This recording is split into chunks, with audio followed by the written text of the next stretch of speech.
Hello everyone, a very good evening.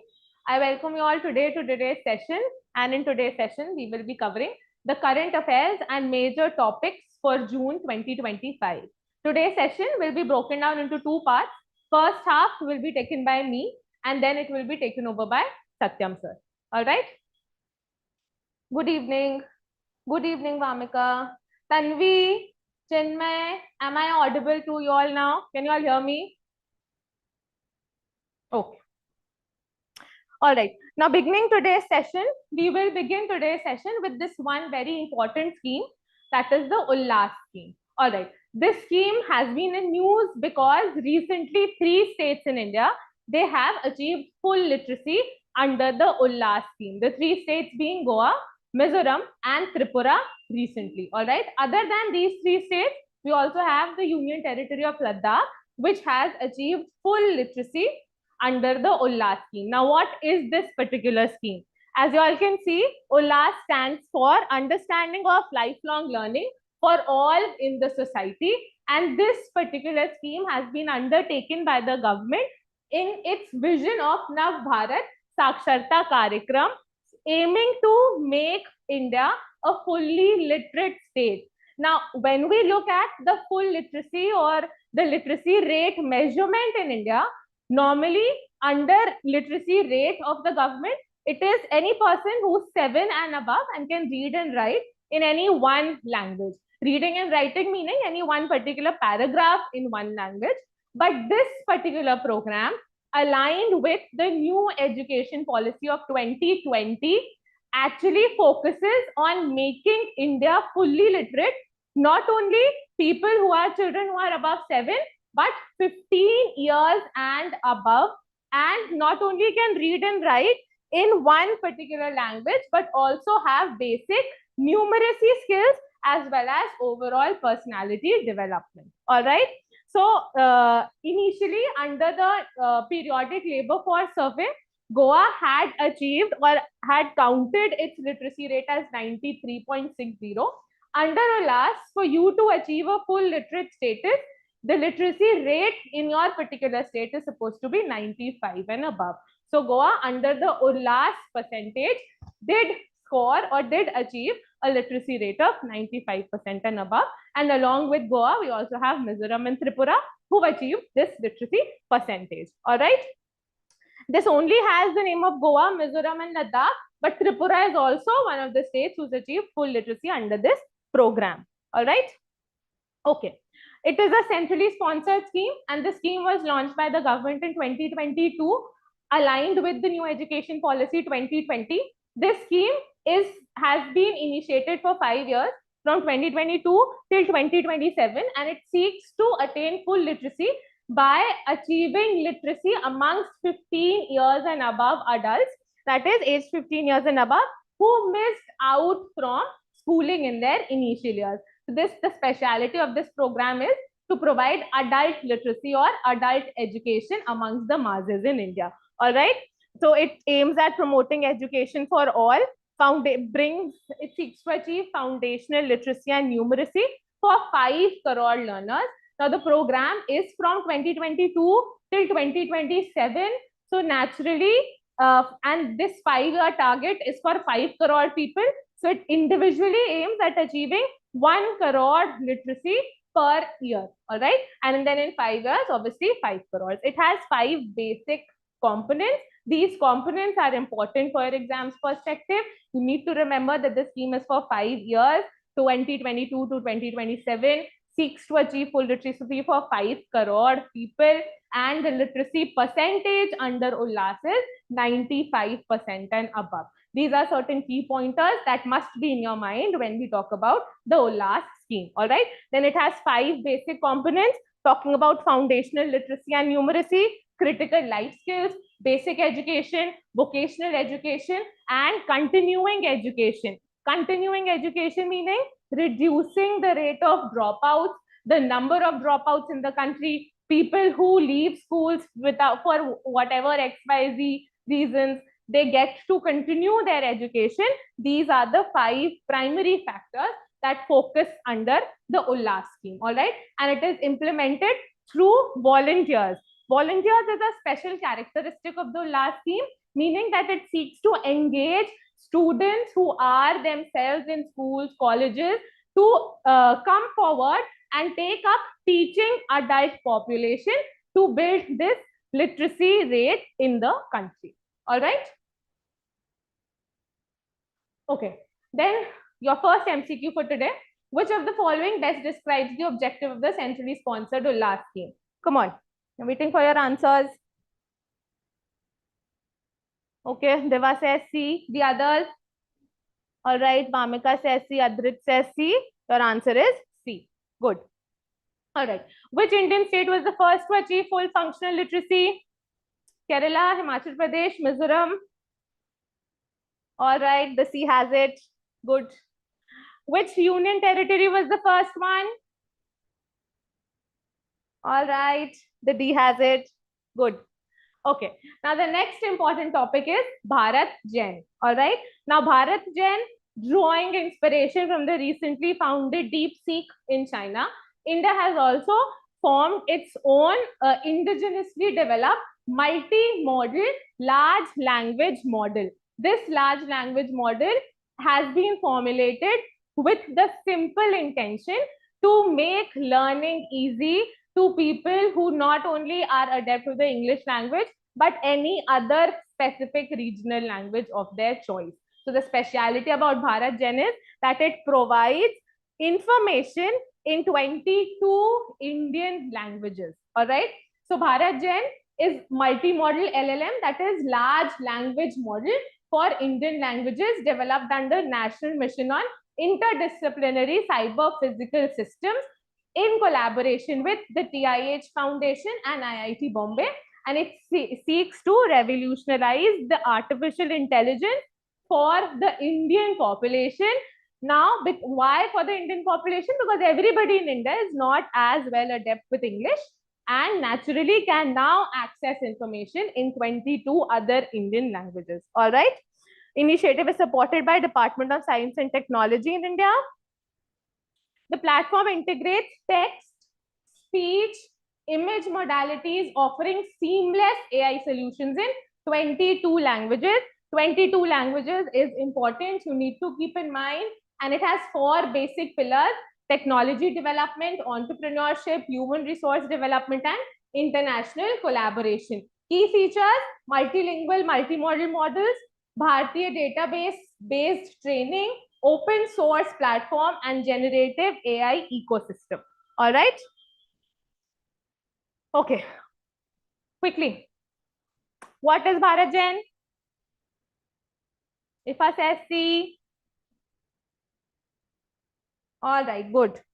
It is C, India's first AI-based government-funded multi-modal LLM for Indian languages. All right. Consider the following statements. Quickly. It is developed under National Mission on Interdisciplinary Cyber Physical Systems, being implemented through TIH Foundation for IoT and IEOE IIT Bombay, privately funded.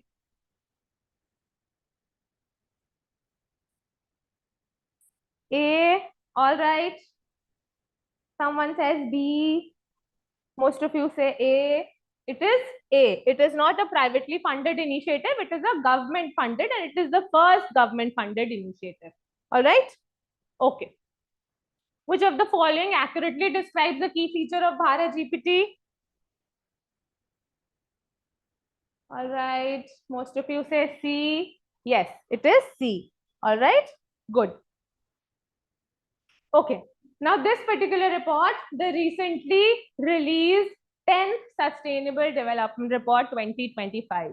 This particular report is of great significance for India simply because for the first time, India now ranks under 100. We've now achieved a rank of 2 digits. That is why the report becomes important, all right? So India ranks 99th in the 2025 edition with a score of,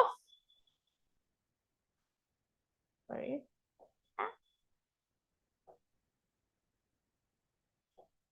yes, with a score of 67. 67 is important. You need to keep in mind. And none of the countries in this particular report have scored a perfect 100. It reviews progress made each year on sustainable development goals, which were for the first time adopted in 2015. There are a total of 17 goals, and they were adopted by 193 UN members. It is published by United Nations Sustainable Development Solutions Network.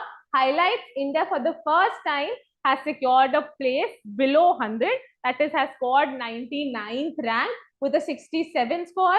European countries, especially the Nordic ones, that is Finland, is ranked number 1. Sweden has the 2nd rank. Denmark has the 3rd rank. All right.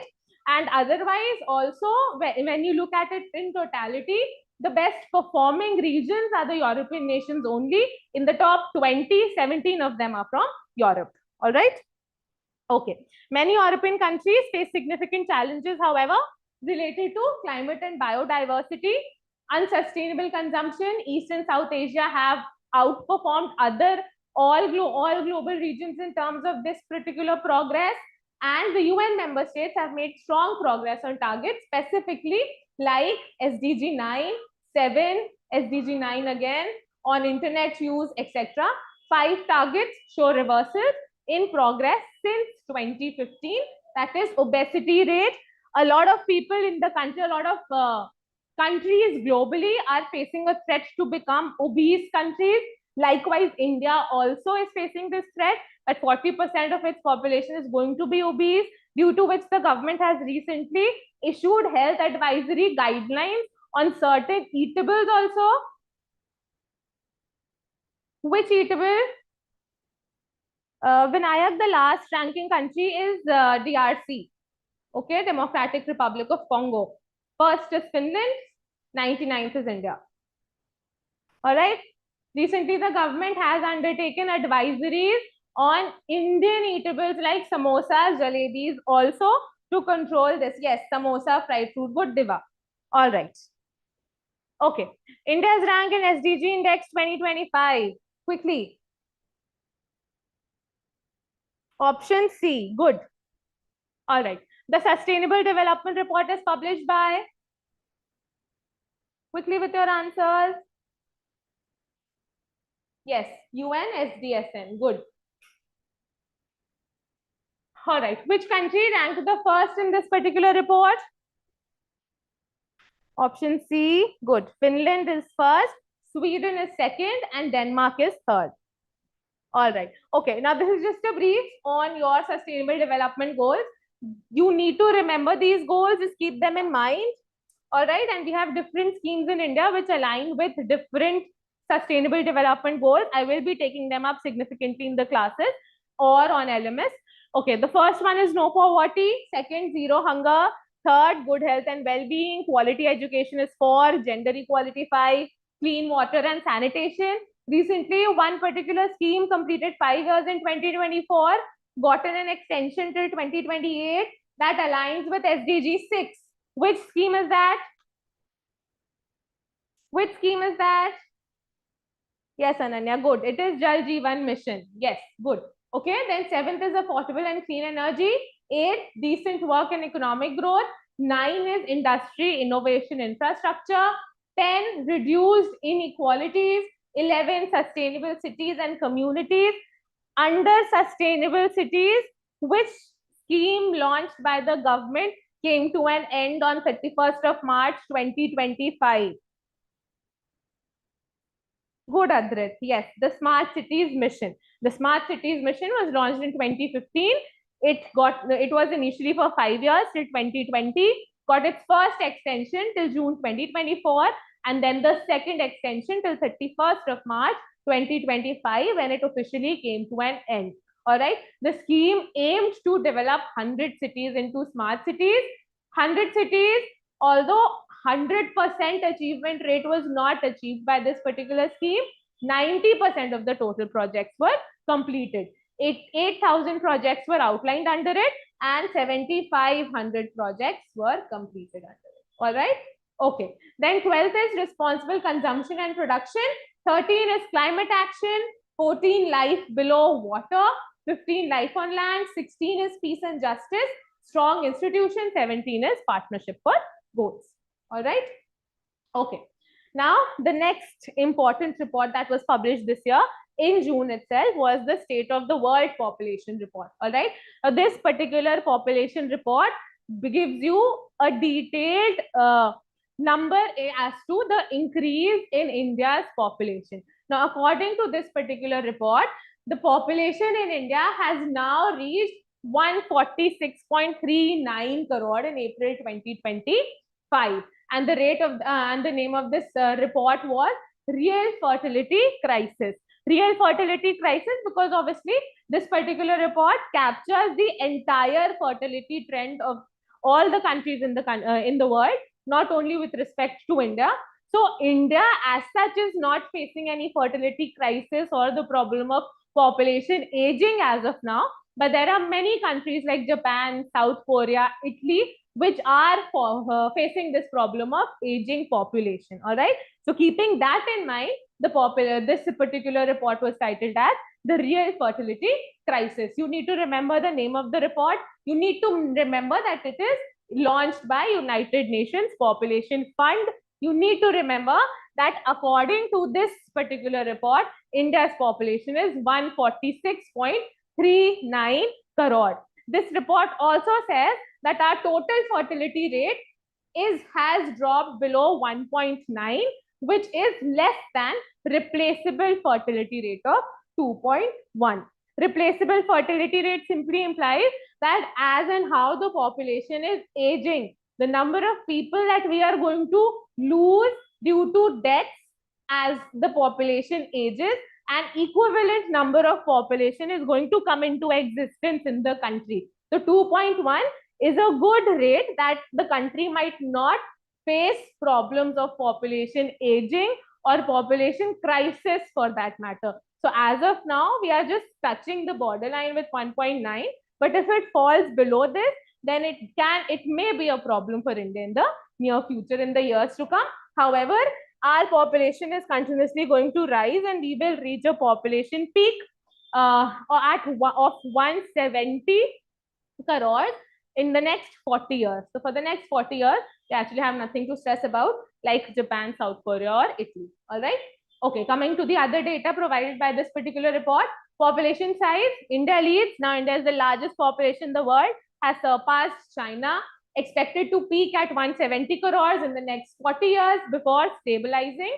TFR status is now 1.9, below replacement level, indicating a demographic transition. It is still manageable. We might not face an aging population crisis. All right. Okay. Demographic composition, according to the report, youth is 24%, teens 17%, working age 68%, and elderly is 7%. These divisions are as per this particular report. It is not what we follow in India. In India, the working population age is from 15 till 59 years. All right. Okay. Life expectancy, according to this report, men in India live up to approximately 71 years, women 74 years. All right. Okay. What is fertility and its features? Fertility refers to the actual number of children born to a woman during her reproductive years, that is from 15 till 49 years. Total fertility rate measures average births per woman, and 2.1 is the replacement level. Replacement level as in the number of people that die in a particular year, an equivalent number of children are going to be born that particular year. All right. Determinants obviously influenced by things like education, access to health facilities, family planning services, the more logical reasoning abilities that you develop, cultural norms and economic conditions. Global issues, falling fertility rates in certain developed countries like Japan, Italy, South Korea, etc. High fertility in fragile states like Sub-Saharan Africa. Why fragile? Because socio-economically, they are majorly deprived regions. Development level is very, very less, due to which if the population keeps on increasing, it can be a significant challenge for the governments there to eradicate social issues like poverty, unemployment, lack of education, etc. Okay. All right. Chalo. As per the UN population report, India's estimated population is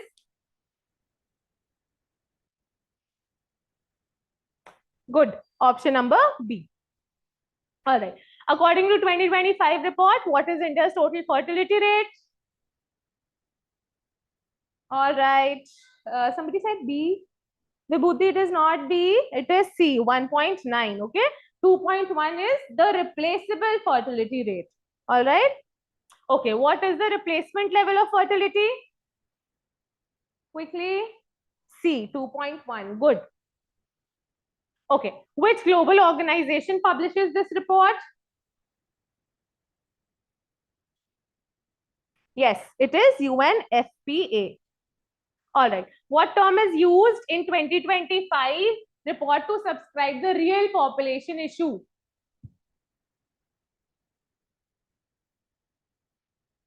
Quickly your answers. Okay, some of you say D, some of you say A, some of you say C.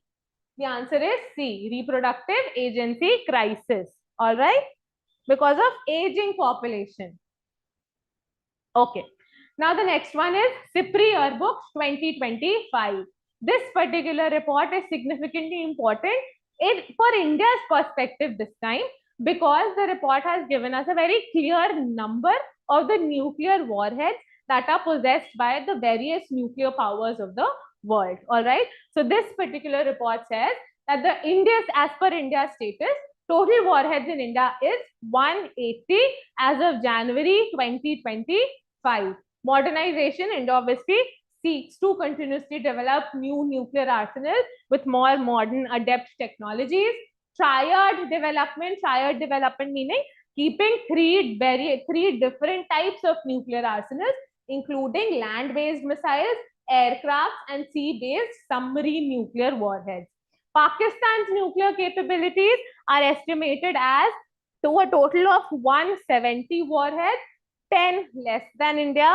And China is expanding arsenals. It is every year increasing. And as of now, it has 600 nuclear arsenals, which is roughly increasing at a rate of 100 nuclear arsenals per year. All right.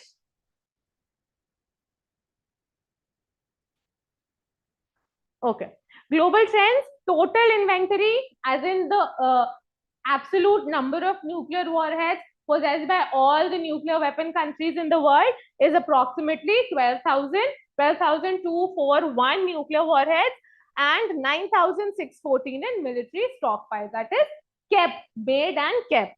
Top parts, Russia has the largest number of nuclear warheads, followed by USA. Deployment, around 2,100 warheads are in high operational alert sites. Deployment as in that they are fixed at these places. We know that they are existent here and very well targeting whatever places are enemy countries, enemy nations, etc. All right. Modernization across all boards. Okay. Now, one thing, that there are 9 nuclear power countries, including UK, France, Israel, North Korea, India, Pakistan, are actively upgrading or expanding their arsenals. Arms control crisis.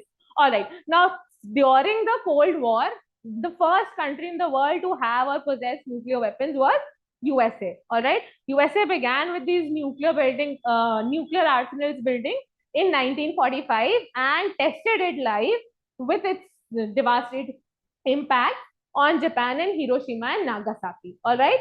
After that, the entire world entered into this phase of Cold War. Now, during the Cold War, there was significant build-up of nuclear arsenals, specifically in a competition between the two super blocks, that is USSR and Russia. All right. So between these two major countries, US has this one major problem. If US does something, it is absolutely fine. The moment somebody else starts doing it, the US gets all berserk and wants to put an end to it. So after other countries started having these nuclear developments, then USA brought into picture certain arm reduction and arm limitation treaties. All right. So like you can see here, the new START treaty is set to expire in 2026. START treaties are a set of treaties which are known as Strategic Arms Reduction Treaty. All right. There have been a series of them, 1, 2, 3, 4, etc. So these Strategic Arms Reduction Treaty basically talk about reducing these strategic armaments which are specifically important. All right. And along with this, there were also another series of treaties known as the SALT treaties. strategic arms limitation treaties. All right. So SALT is limitation, START is reduction. All right. So START treaties right now are being signed with various countries. Russia announced its withdrawal from the START treaties around 2011, after which Russia annexed Crimea. So START and SALT treaties only talk about limitation and reduction of armaments. All right. Okay. All right. As of January 2025, how many nuclear warheads does India possess according to SIPRI? Okay, good. It is 180. Hello. Which country added approximately 100 nuclear arsenals every year? All right, it is China. Good. And China has approximately 600 nuclear warheads. All right. Okay. 50 years of national emergency. Now, when I say 50 years of national emergency, this does not mean the first national emergency. All right. This was the third national emergency that was declared in 1975. All right. Now, this was the third, meaning that we had two more before them. Now, when did we have the other two national emergencies? Which years? Which years? 1962 and no, 1962 and 1971. Good, Arya. All right. 1962, it was with China, and 1971, our war with Pakistan, that is for liberation of Bangladesh. All right. After that, we had this particular emergency that was in 1975. All right. Now, when we look at the causes for declaration of emergency, now there are three types of emergencies in India. One is national emergency under Article 352. One is state emergency or president's rule under Article 356. And the third one is our financial emergency under Article 360. The emergency that we are talking about here, 1975, 1971, and 1962 are national emergencies declared under Article 352. Now, till 1978, there were three respective grounds on which you could declare national emergency. The first being war, second being external aggression, and third being internal disturbance. All right. This particular emergency was declared on grounds of internal disturbance. All right. Because it was declared on grounds of the internal disturbance, and then there was significant reduction in the normal basic fundamental rights given to the people. That is why this particular emergency became a very contentious emergency in India, with many people calling it a major splotch on India's democracy. All right. Okay. Now, when I say that this particular emergency was declared on pretext of internal disturbance, what major internal disturbances were in existence back then was simply that the Congress government was facing major opposition or unrest in certain parts of the country, specifically in the states of Bihar and Gujarat. All right.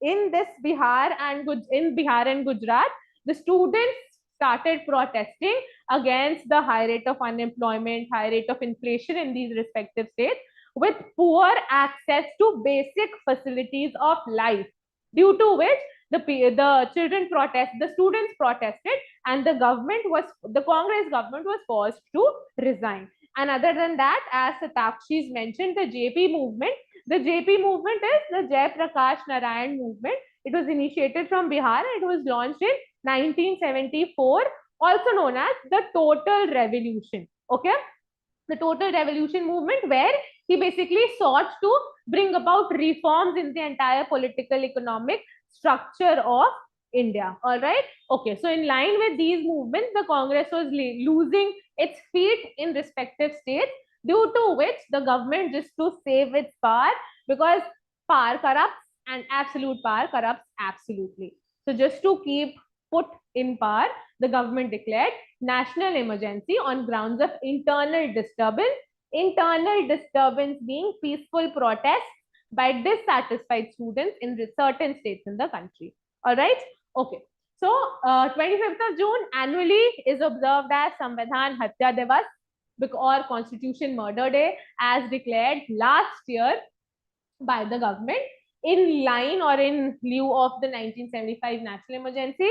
This year we are celebrating 50th year or the 50th anniversary of this particular emergency. The emergency was declared under Article 352, which calls for national emergency. Three grounds: war, external aggression, and internal disturbances.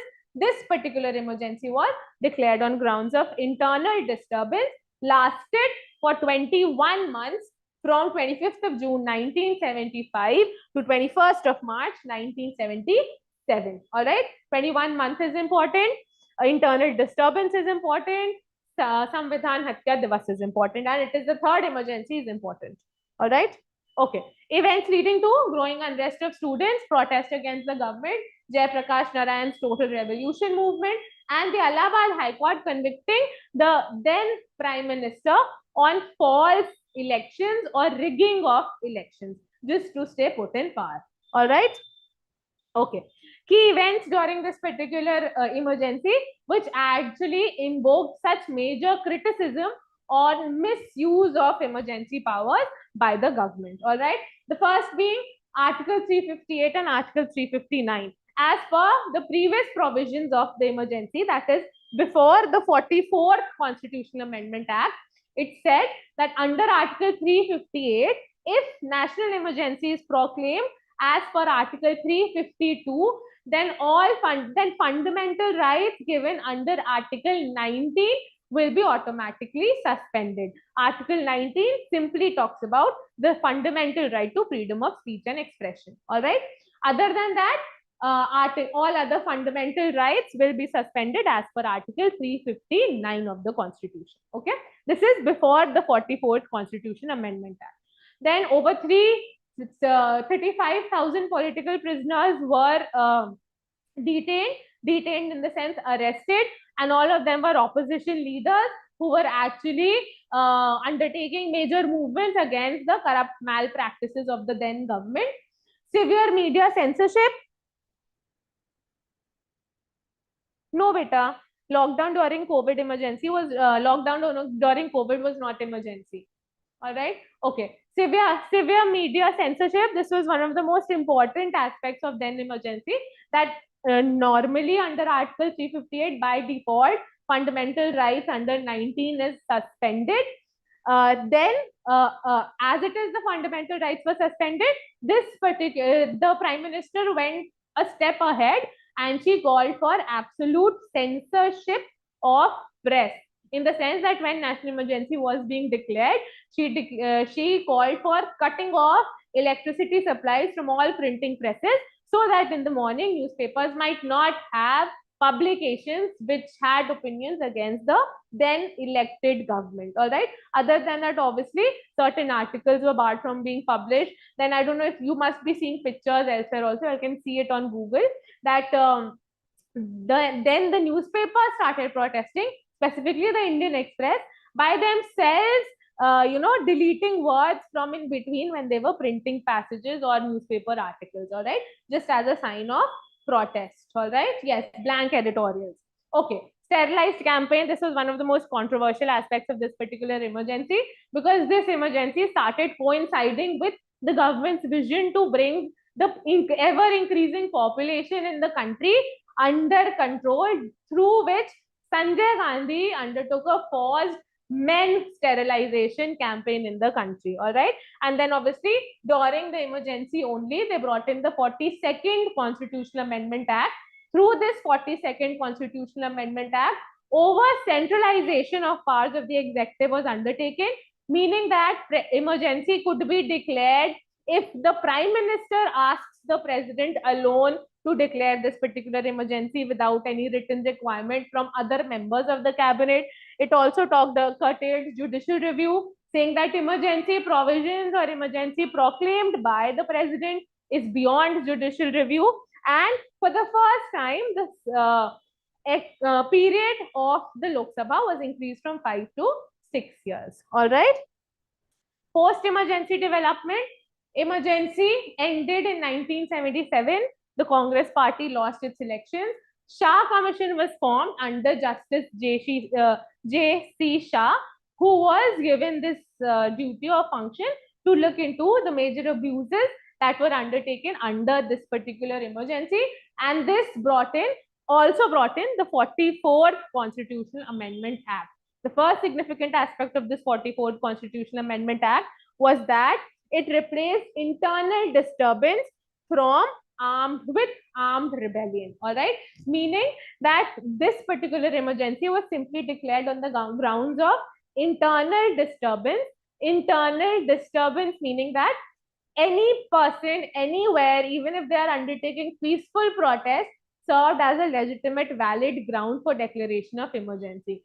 This was overruled by the 44th Amendment Act, which said that until and unless arms or violence is used in any sort of disturbance inside the country, until and unless that particular rebellion is armed in nature, using armaments and violence, it does not serve as a valid ground for declaration of national emergency. Also this particular amendment said that the president, only on the advice or verbal advice by the prime minister, will not declare national emergency. National emergency will be declared after written recommendation from all members of the cabinet to the president. Also, it said that national emergency is not beyond judicial review. All right. Okay. Chalo, quickly. In which year was emergency declared in India? The third emergency, that is 1975. Good. Samvidhan Hatya Divas is observed on which date in India? 25th of June. All right. Okay. Now the next, a very small topic is the Lokpal motto. All right. Now this particular Lokpal is an agency that has been formed in India. It is a statutory body. It is not a constitutional body. Constitutional body meaning those bodies which are formed under specific constitutional articles. All right. Constitutional articles in the sense mentioned in the constitution itself, like the Election Commission of India under Article 324, like the Finance Commission, Article 280. They have specific mentions in the constitution. They're known as constitutional bodies. Or bodies, organizations which are formed after the legislature makes acts and then passes this particular act, and such bodies formed under the pretext of those acts are known as statutory bodies. So Lokpal and Lokayukt are statutory bodies in the country formed under the Lokpal Lokayukt Act of 2013. The sole motive, the sole purpose of making such act was only to curb out or uproot corruption from the country. All right. So the full bench of revised this in news recently because the Lokpal has adopted a new motto. The new motto is empower citizens and expose corruption. The previous motto was that you shouldn't be greedy for somebody else's wealth. What is it? The Lokpal of India is an independent statutory body, formed by under the law, all right, under a government act passed by the legislature, established under the Lokpal Lokayukt Act of 2013 to inquire into allegations of corruption. All right. Establishment came into effect on 16th of January 2014 after major protests and hunger strikes by one political leader. His name is Anna Hazare. All right. So Anna Hazare back then, I don't know how big you were, but when Anna Hazare sat down for protest, his protest was for passage of this bill to undertake uprootion of corruption in the country. All right. After decades of legislative deliberation, it is headquartered in New Delhi. All right. In Basant Kunj. All right. Old motto was Magrida Kasyasvid Dhanam, which simply meant that you don't have to be greedy for someone else's wealth. New motto is empower citizens, expose corruption. Composition, it includes one chairman, which can be a former Chief Justice of India or Supreme Court judge. It has up to 8 members, 4 judicial, 4 non-judicial members appointed by the president based on the recommendation of a high-level selection committee. All right. Other than this, it has this basic jurisdiction that it can investigate complaints against any government authority, any government body, any government personnel. That is Prime Minister, ministers, MPs, central government employees, PSUs employees, anybody working under the ambit of the government of India, or even individuals or entities who are receiving contributions from international organizations. All right. And these contributions are up to 1 crore or more. All right.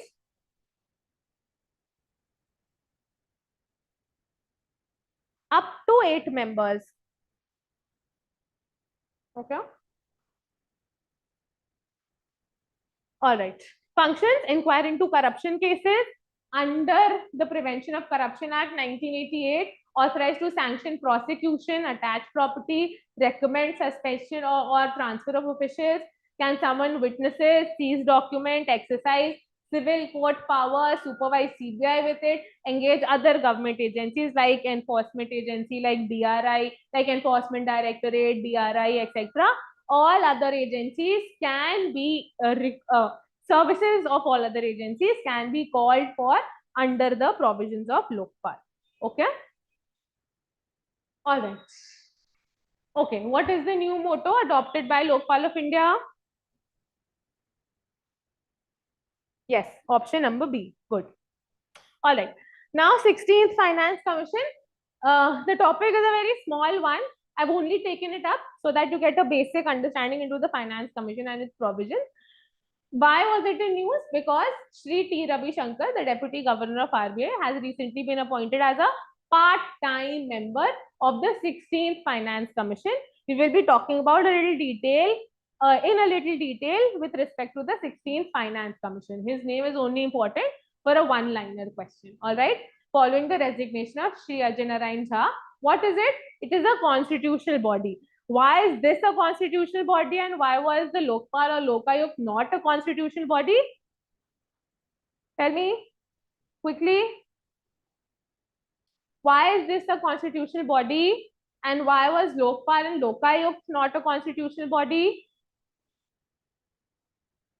Because it has been mentioned in the constitution, all right? Because an article 280, yes, Divyanshi, because article 280, a constitutional provision says that the finance commission has to be constituted in India. All right. So it is a constitutional body. It recommends the distribution of tax revenues between the central government and the state governments and other local bodies. Establishment: the 16th Finance Commission was set up on 31st of December 2023, and it is tasked with giving recommendations for the recommendations from 2026 till 2031 for 5-year term. It was set up before it began its functioning from 2026. It will begin its functioning for this entire 5-year duration of from 2026 till 2031. So basically preparing blueprints, etc. All right. Okay. Then T. Ravi Shankar has replaced which member of the commission? Option D. Yes. Okay. Who is the chairperson of the 16th Finance Commission? He's recently been appointed. Okay, somebody says A, some of you say C. Ajay Narayan Jha is not the member, is not the thing. He's not the chairperson. Okay, a lot of you say C. Anybody else giving any other answer? All right, yes, it is C. It is Arvind Panagria. All right, okay. Now, one important topic, the Umeed portal. All right, this particular Umeed portal has been launched in line with the Umeed Act 2025. All right, the basic purpose of this portal is obviously to begin the digitization process of the Waqf properties. All right, okay. So the central government launched the Umeed portal on 6th of June 2025 to digitize and streamline the Waqf property registration with respect to the Waqf Amendment Act of 2025. What is it? Umeed, as it is, stands for Unified Waqf Management, Empowerment, Efficiency and Development, centralized digital platform to streamline and digitize all Waqf properties in the country. All right. It says that since the day of launch of this particular portal, digitization of Waqf properties have to begin. All right. And all Waqf properties have to be digitized or recorded or put up streamlined in this portal within 6 months from the launch of this particular portal. All right. So nodal ministry is obviously Ministry of Minority Affairs, which is going to work together in line with the state Waqf boards and other judicial authorities. All right. Okay. Key features of the Umeed portal: time-bound registration. Time-bound registration simply implies that registration has to be done within 6 months from the launch of this portal. Geotagging and digitization. All properties must be geotagged. Geotagged meaning they must have this digitized identity, pinpointing their location through satellite mapping, and dispute resolution trigger. Unregistered properties after the deadline of 6 months will be declared disputed and sent to the Waqf tribunal. User support services, it will provide legal services, awareness tools, clarifies the various dispute related doubts under this particular amendment laws. And women centric provision, it simply says that properties under women's name cannot be registered as Waqf, but women, children and EWS will remain as eligible beneficiaries. This point simply implies, if you all remember the provisions of the Waqf, one of the provisions of the Waqf said that properties, women inheritance have to be ensured before you make a donation as Waqf property. Okay. This simply implies that in case you want to donate your property as a Waqf property and that particular property has a respective share of some particular female, so you have to first ensure that you give that female her legitimately recognized share of inheritance, and then you donate the rest of the property as Waqf property. All right. So this particular feature also says the same thing, that if properties are registered under names of women, then that property cannot be designated as women. But if properties are being donated as Waqf properties, then the benefits of that particular Waqf property will be drawn or will be given to women, children, EWS, everybody equally. Okay. Okay. All right. So this is the basic function of the Waqf portal. Certain basic pointers of the Waqf amendment that you need to keep in mind, that it calls for separation of trust from Waqf properties. It talks about doing away with the provision of Waqf by user. Waqf by user simply implies that any property which has been continuously for many years being used for by a Muslim person for any Muslim religious purpose and is not registered as a Waqf property will not by default be termed as a Waqf property. For it to be called a Waqf property, it has to be registered as a Waqf property. All right. This is another important clause. Third is that now it calls for diverse representation of Muslim communities in this particular, in the state Waqf boards and councils, calling for representation of 4 specific communities: Shias, Sunnis, Aga Khanis and Bohras. Previously the Sunni Muslims, they dominated all the state Waqf boards, and only 2 state Waqf boards, that is Bihar and UP, they had representation of Shia community, but other than that, no other state Waqf boards had representation of any other Muslim community. So it talks about representation of diverse Muslim communities. It calls for a dispute resolution mechanism. It says that the dispute resolution will be undertaken by the state Waqf tribunal. If and after the decision of the tribunal, it can be taken up with the state high courts within 90 days of that particular verdict given by the Waqf tribunal. Other than this, other important thing, that property verification will be done by the district collector or any other authority appointed by the district collector. Now, and also it calls for inclusion of non-Muslim members in the state Waqf board and the Central Waqf Council. All right. Acha, the Supreme Court had this entire case. The case had gone to the Supreme Court. The Supreme Court, as of now, has asked the government that they can implement the entire act barring 2 major provisions. That is, the Supreme Court put a stay on Waqf by user clause, that you can't right now do away with the provision of Waqf by user.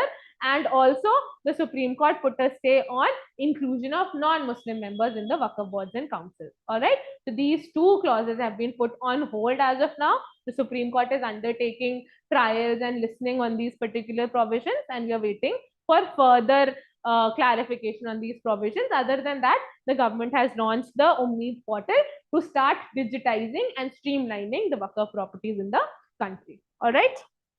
Okay. Okay. What is the key purpose of Ummeed portal? What is the key purpose? Digitize and geotag Waqf property data. Good. All right. What is the deadline given for uploading all Waqf properties? How many months? 6 months. Option B. Good. What feature is included in the Ummeed portal? Quickly. What of you say B? It is B. Good. All right. World Milk Day. 1st of June, every year we celebrate World Milk Day. This year also it was celebrated. And World Milk Day, when it is something about related to food and agriculture, naturally it is organized by the Food and Agriculture Organization of United Nations, and it has been in operation since 2001. This year, the theme was Let's Celebrate the Power of Dairy, highlighting dairy's role in nutrition, rural livelihoods, and growth and sustainability. In India, the National Milk Day is celebrated every year on 26th of November in line with the birthday of Dr. Varghese Kurin, who has been the father of one particular revolution in India. Which revolution? Which revolution? Yes, good. The White Revolution. The White Revolution is also known as Operation Flood. Yes, good. All right. Okay. What else do we celebrate 26th November as in India? What else do we celebrate 26th November as in India? The Constitution Day. Why do we celebrate 26th of November as Constitution Day? Why do we celebrate 26th of November as Constitution Day? Because the Constitution was, no, it was not completed writing or drafting, etc. Because the Constitution was adopted. Who said this? Yes, good, Devyanshi. The Constitution was adopted on 26th of November, and finally it was implemented on 26th of January 1950. All right.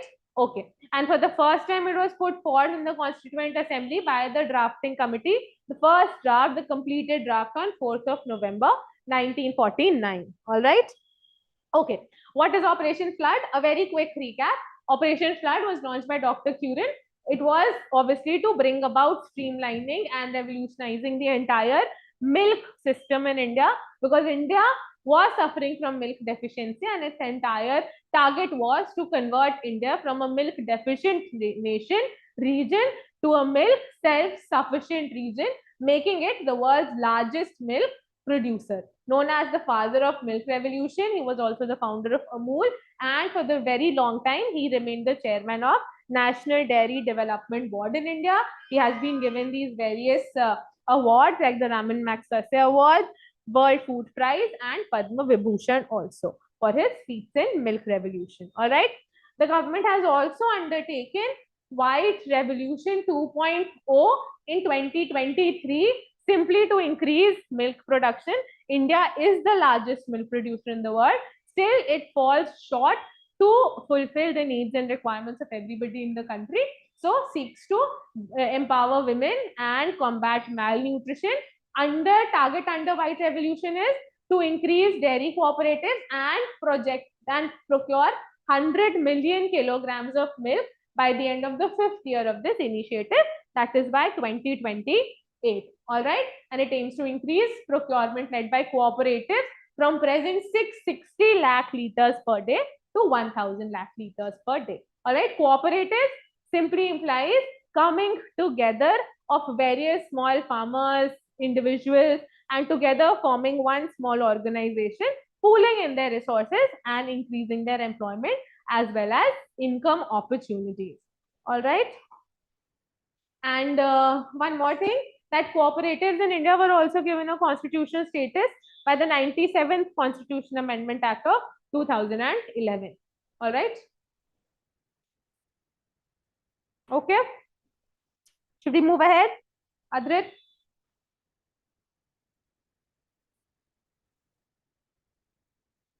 All right. Okay. White Revolution 2, the year is important. 5-year target till 2028 to increase milk producing capacity of the cooperative 660 lakh liters per day to 1000 liters per day. All right. Okay. Okay. Chalo. On which date is it celebrated annually? On 1st of June. Good. Which organization established it? Quickly. FAO. Option C. All right. Acha, this is just a simple list of all the other types of revolutions that we've had in India. The Green Revolution, obviously it was for agriculture, everybody knows it. 1967, the father of Green Revolution, MS Swaminathan. The second one was White Revolution. It was the father of him was Dr. Varghese for milk and dairy products. Blue Revolution. Yes, you need to keep them in mind. Ridhima, the year target is 2028, 5 years from 2023. All right. Okay. White Revolution, Dr. Varghese Kurin, milk and dairy products. Blue Revolution, Dr. Arun Krishnan, Harilal Chaudhary for fish and fish culture related to everything with fish products. All right. Golden Revolution, Nirpak Tutors. You don't need to remember the names and founders of it as much, but you need to remember that what was this particular revolution about. All right. The founders are not as such important. Founders you just need to keep in mind MS Swaminathan and Varghese Kurin for Green Revolution and the White Revolution. Others you may just go through it, but you need to remember that what is this specific revolution associated with. All right. Okay. Blue Revolution, fish and aqua. Golden Revolution, fruits, honey, horticulture. Horticulture is associated with cultivation of fruits and vegetables both. All right. Silver Revolution is for eggs. Yellow Revolution, oil seeds. Pink Revolution, pharmaceuticals, prawns, onions. Brown Revolution, leather, cocoa. And Red Revolution was for meat and tomatoes. All right. You just need to keep in mind that this colored revolution is associated with which field of agriculture or food, etc. All right. There is one gray revolution also. It is for petroleum and fertilizers, I think. All right. Okay.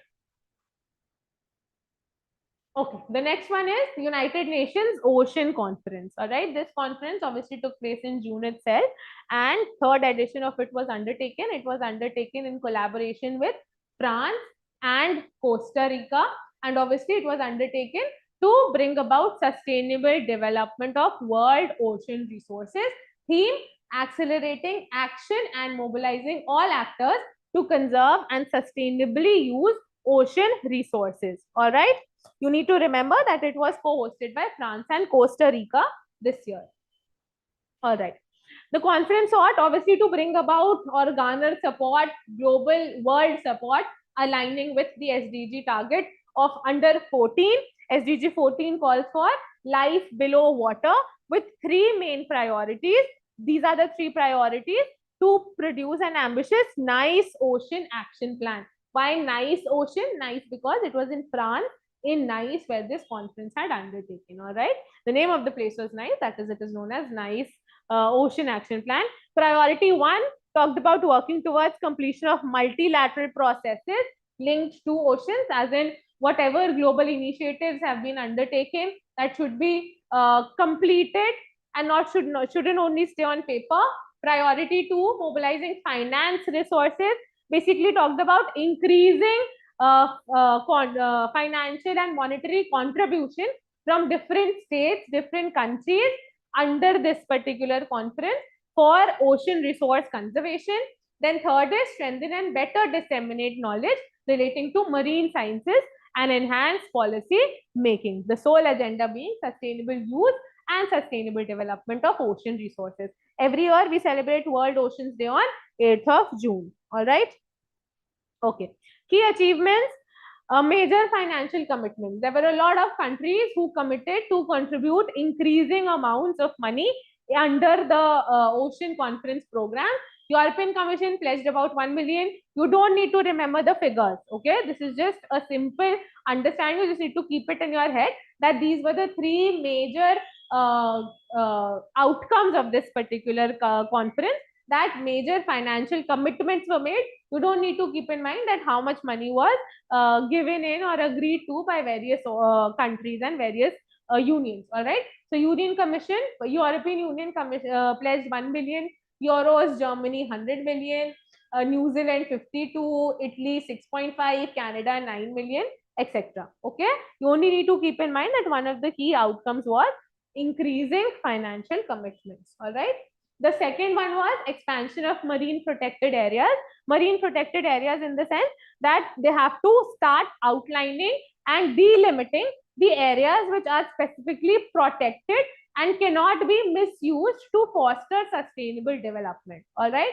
Okay. So French Polynesia pledged to establish the world's largest marine protected region. And by world largest, it simply sought to expand its entire special economic zone under this particular protected regions. All right. Spain also committed the same. Then third one was new global coalitions and initiatives. A high ambition coalition for quiet ocean was launched by 37 countries, and UN agency also collectively initiated one ocean finance process to mobilize sustainable use of oceans. All right. You only need to keep these headings in mind, nothing too much in detail. All right. Pratmesh, which slide have you missed, beta? This one.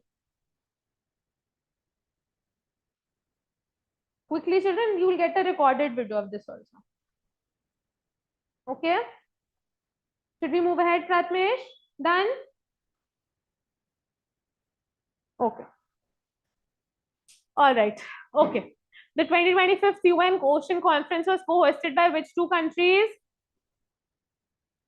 Option C. Good. France and Costa Rica. All right. How many countries ratified the High Seas Treaty during the conference? This is not there. It is 56. All right. They need 60 total to get it implemented, but 56 countries ratified it. All right. They need a 60 as maximum number of countries ratifying it to get the treaty officially implemented. All right. Okay. What was the official theme of the conference? Very apparent. It is option number C. All right. Then International Conference on Disaster Resilient Infrastructure. All right. Conference on Disaster Resilient Infrastructure. It is an entire program. It is multilateral platform launched by India in 2019 to promote infrastructure resilience against climate and disaster risks. It is headquartered in New Delhi. Membership, 46 member countries, 8 partner organizations, including national governments like UN agencies, UNESCO, etc. Multilateral banks, private sector entities. Okay. All right. Mobilize investments to make infrastructure climate and disaster resilient by 2050. A climate resilient infrastructure simply implies that given the level of climate change that India is facing as of India in the sense, not only India, but the global economy is facing today, there is a stark need and requirement to increase construction of such infrastructure which can be protected and can protect human life and other forms of life in case of a disaster. All right. So disaster resilient infrastructure meaning building up such buildings, such assets which can survive earthquakes, major earthquakes, which can survive cyclones and do not get disrupted. So disaster resilient infrastructure simply implies such infrastructure, such buildings, such other strategic infrastructure, pipelines and connectivity, telecom, etc., which can stay put in the face of extreme disasters also. All right. So, objective to mobilize investments to make infrastructure climate and disaster resilient, improve environmental quality, promote sustainability. So naturally you call for improving your environment quality and livelihoods resilience for over 3 billion people who are actually more prone to disaster infliction. All right. Then funding, mainly it is voluntary based, that every country can contribute as and how that they wish to.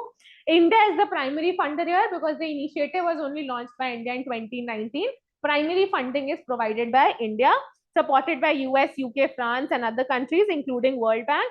No mandatory financial committee for commitment for members. It is absolutely voluntary based. All right. Okay. Functions: facilitate global knowledge exchange, global outreach programs, humanitarian aid, capacity building in terms of how to, overcome disaster struck nations and opportunities, etc. Then facilitates global knowledge, implements 10 thematic initiatives, including those of small island developing states. SIDS was also brought in, promoted in union with India only, and this basically talks about to enhance the or increase the protection of these small island nation states who are more prone to disasters, specifically like flooding, like any a disease outbreak, climate change, melting of glaciers, etc. So this particular disaster resilient infrastructure talks about giving protection more specifically to small island nations also. Other than that, obviously, developing urban resilience in Africa also. Africa has specifically been mentioned because obviously one of the most socioeconomically backward regions of the world, and developing critical infrastructure. Critical infrastructure meaning connectivity infrastructure, fast connectivity roads, expressways, helicopters, airports, telecom services, etc. are all covered under critical infrastructure. Okay. All right. Key highlights of this particular summit. Theme of the conference was shaping a resilient future for coastal regions. India's five global priorities were education and skill development of all the regions who are specifically more prone to disasters, to build their skills to keep themselves safe during a disaster struck phenomena. Global digital repository to create a platform to share case studies, as in basically to facilitate adoption of best practices. Any one particular nation, any one particular country who has done well or saved themselves well, better from any specific disaster should be adopted to these should be adopted or facilitated for adoption to these poor underdeveloped countries and regions. Then innovative financing for developing nations from the developed nations, more capable nations. With developing meaning a little poorer nations which may be greatly adversely affected through when a disaster might strike them. Then special focus on SIDS, that is small island developing states. They should be given a little more focus, a more greater benefit under this initiative, like Vanuatu Islands, like Talavu Islands, where rise in global sea levels can actually result in submergence of that entire island nation only underwaters. All right. Then early warning and coordination systems should also be developed. Okay. Yes, you need to keep them in mind. What are the important five priorities that India has outlined here? See, whenever we talk about India, so India always has this bent towards humanitarian development, humanitarian aid. So all these particular initiatives that India has actually brought in here is only and only to foster, health and development of disaster resilience in nations, in poorer countries, in underdeveloped countries, which are suffering to a greater extent as compared to other nations. All right. So you can just keep in mind the basic pointers, the basic headings, the highlighted parts of it. Okay. Important points for SIDS is simply this, that it is an initiative that was undertaken by India to foster disaster resilience in these small island developing states those island states which do not have so much of finances, which do not have such greater connectivity to other developed regions, and to foster disaster resilience in these states which are more prone to disasters. All right, and it was launched by India in 2019. You can keep this in mind. All right. Okay. Then where was this international conference held? It is in Nice, France. All right. Then conference on glacial preservation. All right. Okay. 2025, the International Year of Glacier Preservation is being marked throughout the world. Acha, this 2025 International Year of Glacial Preservation has been named by United Nations, as United Nations names years every year. This year, 2025, is International Year for Glacier Preservation. 2026 has also been announced by the United Nations, and the 2026 year is, you can send in your answers. All right. International Conference on Glacier Preservation, which was held in Dushanbe in Tajikistan. Did somebody answer? Women farmers. Yes, good, Adrit.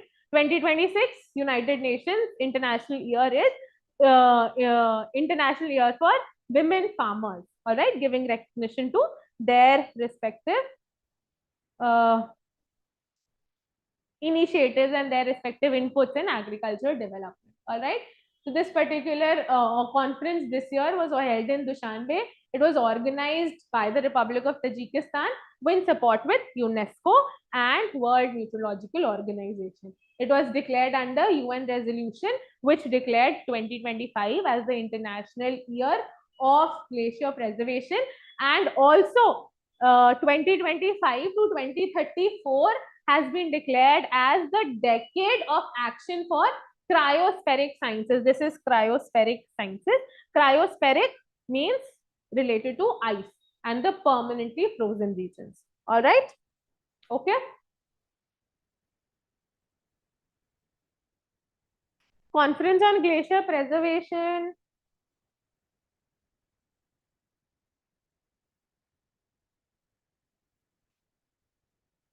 You need to remember it was held in Dushanbe.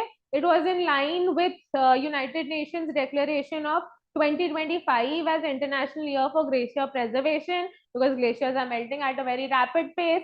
And along with that, it is also the decade from 2025 to 2034 has been declared as the decade of action for cryospheric sciences. This is important. Okay. Pratiksha, the class is still 8 today. There are many topics left. Okay. And you need to remember that it was held in Dushanbe, Tajikistan. All right.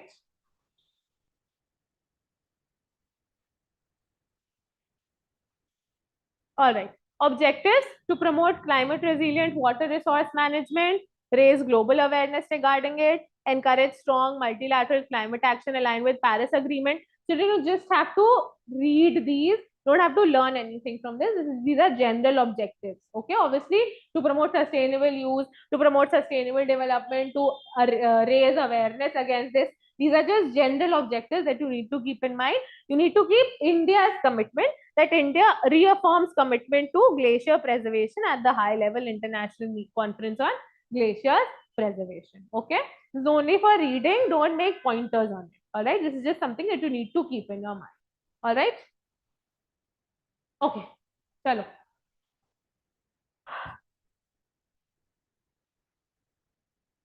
Good. It is Tajikistan and Dushanbe.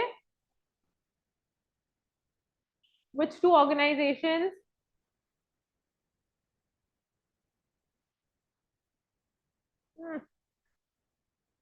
It is UNESCO and World Meteorological Organization. All right. Which country reaffirmed its commitment to Himalayan glacier preservation? Yes, it is India. All right. International Year for Glacier Preservation, alongside the conference, is a part of option number A, the International Decade for Action on Cryospheric Sciences. All right. Okay. Now, World Crocodile Day.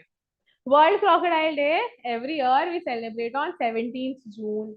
Now, why is this particular topic important? Is because India undertook an initiative known as Save the Crocodile or Project Crocodile in 1975.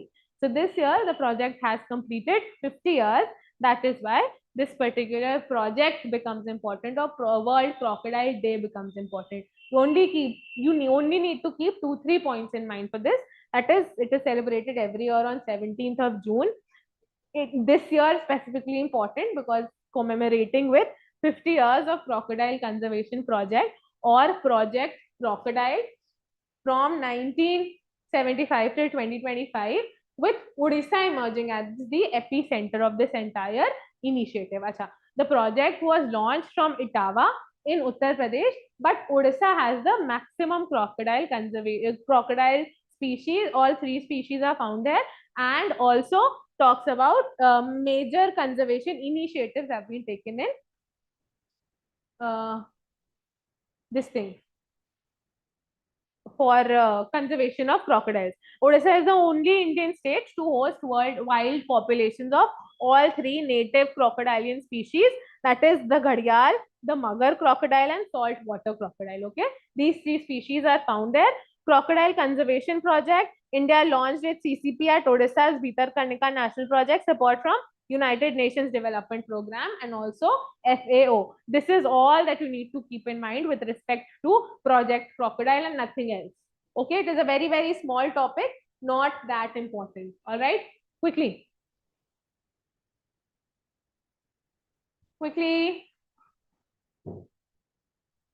Focusing on Odisha children, it is option C. All right, Project Ghadial, a rare and release approach supported by which international agencies? It is UNDP and FAO. Option B. All right. As of 2025, what is the global percentage? This, you all can make a guess. Come on, you all can make a guess for this one.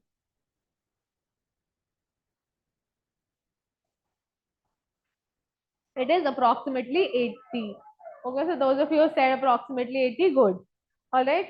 The last question was Project Ghadial has been initiated under or in collaboration with United Nations Development Program and FAO. All right. Chalo. Okay. Before I leave, just one more important topic that I want to cover, and then sir is going to take it over, is the Indian monsoons. All right. Now, Indian monsoons are an important topic simply because the monsoons have recently hit India. And every year, by convention, since whenever during the British times also, since whenever we undertook, a basic,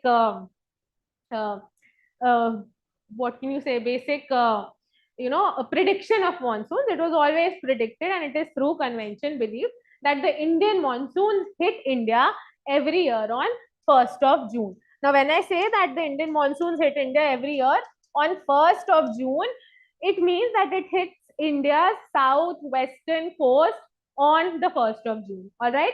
Okay. Now, southwestern coast simply implying Kerala. So, Kerala is the first state in India which receives monsoons for the first time, and these monsoons in India are known as southwest monsoons. Now, why are monsoons known as southwest monsoons? Simply because the monsoons in India, they come to India from the southwestern direction. All right. So that is why the Indian monsoons are known as southwest monsoon. All right. So this here is Kerala, and Kerala is the first state which receives the first shower of monsoons in India. That is the southwest monsoon. Now, what are these southwest monsoons winds? Below India, we have the equator. All right. Now, at the equator, in normal circumstances, we have winds which blow from both the tropics towards the equator. That is, from the Tropic of Cancer, we have winds blowing towards the equator in the northern hemisphere, and from the Tropic of Capricorn towards the equator in the southern hemisphere. These winds are known as northeast trade winds because they originate from the northeastern direction. These winds are known as southeast trade winds because they originate from the southeast direction. All right. Okay. Now these winds, the trade winds, these winds have this one basic character, that trade winds, they always follow the position of the sun. All right. Now wherever the sun is going, the trade winds keep on following the sun. All right. Now the sun, because of revolution of the earth, has changes in position, significant changes in position. Okay. Due to these changes of positions of the sun on the earth's surface, there are significant events that are caused, known as equinoxes and solstices. All right. There are two solstices and two equinoxes. On 21st of March every year, the sun is overhead the equator, which is known as the spring equinox. After 21st of March, the sun starts moving northwards and reaches the Tropic of Cancer on 21st of June. All right. This 21st of June is known as summer solstice in the northern hemisphere. After 21st of June, it starts moving southwards, reaches the equator again on 23rd of September, known as autumn equinox, and after 23rd of September, moves further southward, reaches the Tropic of Capricorn on 22nd of December, known as winter solstice in India. Winter solstice in the northern hemisphere. All right. Okay. Now, when the sun is vertically overhead at the Tropic of Cancer, so naturally, by default, wherever the sun is vertically overhead, we have high temperature conditions there. All right. And whenever temperatures are high, it has an inverse relation with the pressure conditions. So high temperature facilitates low pressure conditions, and low temperature facilitates high pressure conditions. Okay.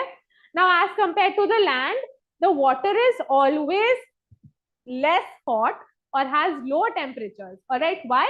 Because land is always put in a particular place. Water is always in a state of motion. All right. So water takes longer time to heat up and water takes longer time to cool up. All right. So as compared to this high pressure, high temperature, low pressure zone here, the water bodies surrounding India has low temperature and high pressure. Now there is one characteristic of winds. The characteristic being that winds always blow from high pressure to low pressure. All right. So during the month of June, July, August, September, these 4 months, the sun is roughly on the Indian landmass. Due to this position, vertically overhead position of the sun on the Indian landmass, the temperatures here are significantly high.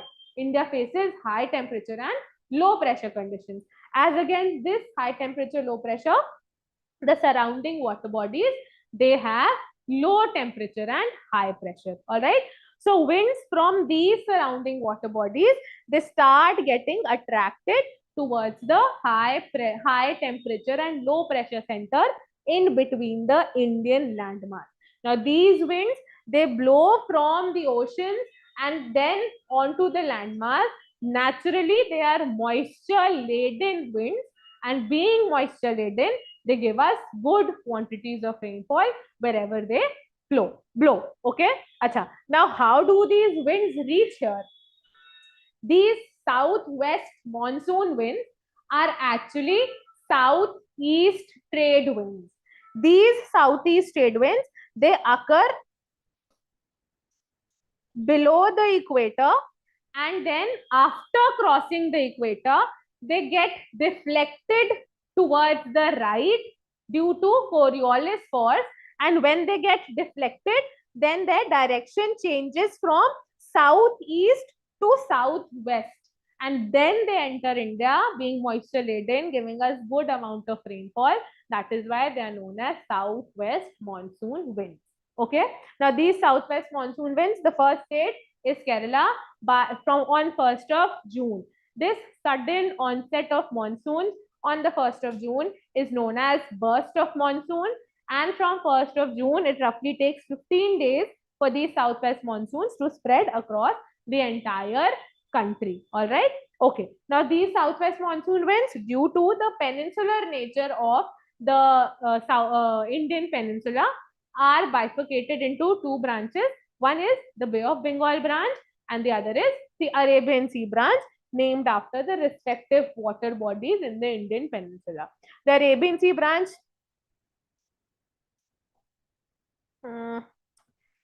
the Arabian Sea branch moves roughly from this particular side, and the Bay of Bengal branch moves roughly from this particular side. And then they spread across India till 4 months by the time, till 4 months, that for 4 months, that is till September. After September, the sun starts moving southward, reaches the equator, and following the sun, these southwest monsoon winds, they go back, and this entire period from October to November is known as retreating monsoon. All right. Now, there are two significant events that you need to keep in mind with respect to Indian monsoon. That is El Nino and that is one is La Nina. Okay. Now, when we talk about El Nino is actually a warm water current, warm ocean current that flows along the banks, along the coast of Peru. It is also known as the Peruvian current. It is also known as the Humboldt current. Okay. And this particular phenomena occurs every 5 to 7 years when this Peruvian current or this Humboldt current becomes a warm current. All right. Now, when we look at the world, so everybody knows that the world is round. हमारी दुनिया गोल है. So when our world is round, so if you travel from India to USA, you can go from here to this side also USA, and you can travel from this side to this side also USA. Okay.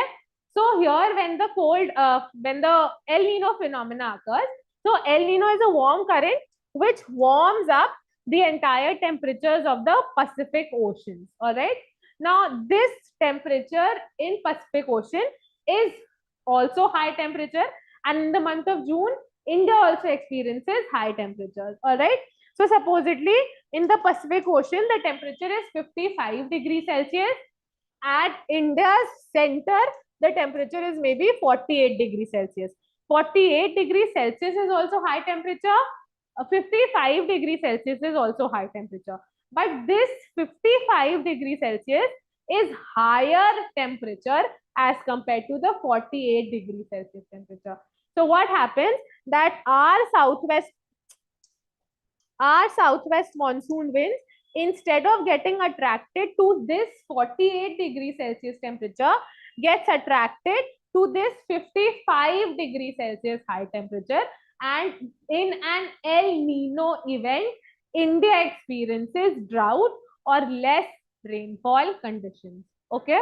As against this, there's this opposite phenomena known as La Nina. La Nina calls for cooling of the Pacific Ocean surface. This temperature may be now lowers to 25 degrees Celsius. In a La Nina phenomena, when the temperatures are low, pressures are high, our southwest monsoon winds do not get attracted to this low temperature, high pressure region, but only get attracted towards the high temperature region in India, which facilitates good monsoons in India. So in the phenomena of an El Nino phenomena, we receive less amount of rainfall. In a La Nina phenomena, we receive high quantities of rainfall. Okay. The first state to receive monsoons under the southwest monsoon period is Kerala. Kerala is also the last state to receive monsoons when the winds retreat and go back to where they had come from. All right. Then the sudden onset of monsoons is known as burst of monsoon. And if during the monsoon season, that is the 4 months of June, July, August, September, we do not experience rainfall for a significant period of 10 to 15 days, this period is known as break in monsoon. Okay. Just one more thing, that Indian climate is known as tropical monsoon climate. Okay. We experience 4 different seasons. December, January, February, we experience the winter season or northeast winter monsoon. Then May, April, March, 3 months we experience hot and dry summer season. Then June, July, August, September, 4 months we have hot and wet summer season or southwest monsoon season. October, November is retreating monsoon season. Okay, these are the 4 seasons that we have in India. We do not have anglicized seasons like spring, autumn, etc. All right, these are the 4 seasons that we experience in India. You need to keep in mind, need to keep their months in mind. Also, one more thing that I had to tell you, retreating, El Nino, La Nina, what? Chalo, theek hai, I'll take it up in the class some other time. So these are the little pointers that you need to keep in mind with respect to the Indian monsoons in India. I was telling you that why is Indian climate known as the tropical monsoon climate. India has a tropical monsoon climate because firstly, India lies in the tropical belt of the world. All right. When we look at the Earth, this is your equator, 0 degree, 23.5 degrees north, 23.5 degrees south, known as Tropic of Cancer, Tropic of Capricorn, and anything that falls between 23.5 degrees north and 23.5 degrees south is known as the tropical zone or torrid zone. India roughly lies here. Half of India is below the tropical zone, is below the Tropic of Cancer, falls under tropical zone. The rest half of it is almost near the tropical zone only. So this experiences tropical climate, this experiences subtropical climate. Okay. So because India lies in the tropical region, India experiences tropical climate. Now India's climate is known as tropical monsoon because when you look at the entire duration of all the seasons that are experienced in India, the winter season or northeast monsoon season, the summer season, the southwest monsoon, the retreating season, for the maximum months we experience southwest monsoon season, that is for 4 months. So out of 12 months, 4 months we experience southwest monsoon season. That is why India's climate is known as tropical monsoon climate. Okay. With this, we come to an end to major topics from June on my part. Now the session will be continued by Sir. All right. Thank you.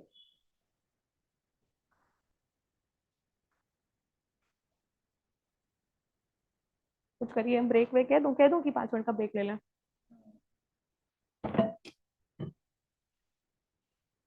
यही पे बोलूँ मैं, बंद कर दिया.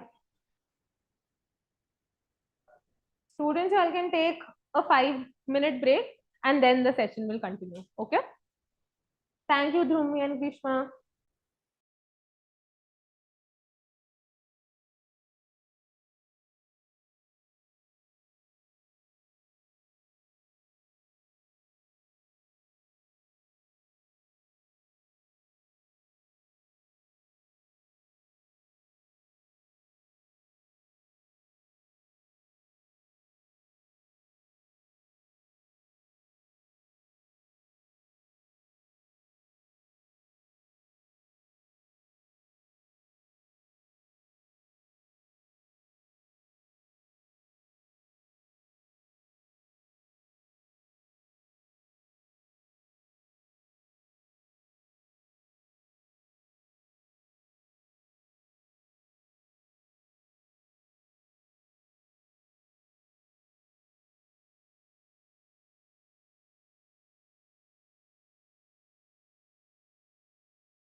So welcome back. Now, the second part of this session that we are doing, we are going to be focusing a lot on topics that are very important from June perspective and also have a lot of static content to it. Okay, the first session, the first topic is that of NATO, right? Now, this was the 76th anniversary of NATO, right? And this meeting was held at The Hague. The Hague is in Netherlands, right? And what is NATO? NATO is North Atlantic Treaty Organization. And this is a military alliance which was formed on the 4th of April, 1949. And initially, there were just 6 countries that were part of NATO. And today, the strength of NATO is that of 32 countries, with the last 2 countries joining post the Russia invasion into Ukraine, right? So 2023, Finland joined in, and 2024, Sweden joined in. So now we have 32 countries that are part of NATO. Before this, we had North Macedonia, right, becoming a member of the NATO. And before that, it was Montenegro, right? So it's a military alliance. Now, what's important for us to know is what happened during this meeting. First thing was that in NATO, there is a criteria that the countries have to spend a minimum of 2% of their GDP on the defense, right? Now, after this meeting, this 2% criteria has gone up to 5%, right? So now every NATO member has to spend 5% of their GDP on defense. That's number one. Number two is, as you all know, that Article 5 of NATO is the most important article there, because an attack on any NATO member is an attack on the NATO itself, or is an attack on all the members of NATO. So let's say if somebody attacks Finland, then it's an attack on USA also in a way. And USA, since it's a NATO member. What are the other things that you need to know about NATO? Is one, that the present chief of NATO is his name is Mark Rutte, right? Mark Rutte is a former prime minister of Netherlands, right? So he is the present head of NATO. And whom did he replace? He replaced Joy Stoltenberg, right? Joy Stoltenberg he replaced last year, right? In fact, last year NATO conducted one of the biggest military exercises called the Steadfast Defender. Christopher Cavoli was heading that mission. All right. NATO has used the Article 5, right, only once. And when was this? It was after the 9/11 2001 attack on the World Trade Center, right? So that's all that you need to know about NATO. Also, you should know that what was the reason that NATO was formed. This was post World War II, right? The world got divided into 2 groups, primarily the capitalist group and liberal thinking group, and the other one was the communist group, right? So the basic reason that NATO was formed was it became an alliance to stop the communist forces, right? And after the NATO was formed, USSR, Poland, Albania, and these countries, Bulgaria, Romania, they formed an alliance called as the Warsaw Pact. So after USSR was disintegrated in 1991, then Warsaw Pact also automatically collapsed, right? Warsaw Pact was formed in 1955 with its headquarters in Moscow, right? So these are some basic facts that you should know about these military alliances. And if you see, in 1990, NATO just had 16 members, and thereafter there has been an eastward push of NATO, right? Countries like Lithuania, Latvia, Estonia, even countries like Romania, Poland, they have all joined NATO. So now the numbers are 32.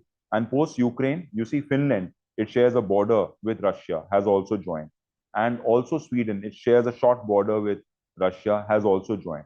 So now, if you just connect the dots here, the very reason that there was an eastward expansion of NATO, right? There was an eastward expansion of NATO that really, made Putin angry or Russia angry, and Ukraine was a kind of a buffer state, right? And this particular eastward expansion of NATO primarily could be the reason why the war between Russia and Ukraine took place. Okay. Now, a quick question here. A quick question here. A quick question here is that uh, uh, the evacuation that we did from Ukraine when this war happened, what is the name of this particular evacuation called? Can somebody just tell me? When the evacuation happened, what is the name of the evacuation? No, that's not Kaveri. Kaveri was in Sudan. Yes, it is Operation Ganga. It is Operation Ganga. All right. Okay. So now let's move on to the next one. So that's Mark Rutte. He is the present chief of NATO. Okay. Now, next, let's come to the G7 summit. Okay, this is an old picture. So G7 summit. Now, the group of seven. So what is number one? The group of seven. These are some of the richest countries in the world, and they recently had their 51st meeting. Where was this meeting? This meeting was in Canada. Where in Canada? A place called Alberta. And what was the specific place? It's called Kansas, right? Kansas was the place where this meeting took place, right? Now, what are the basic questions that could be asked in this?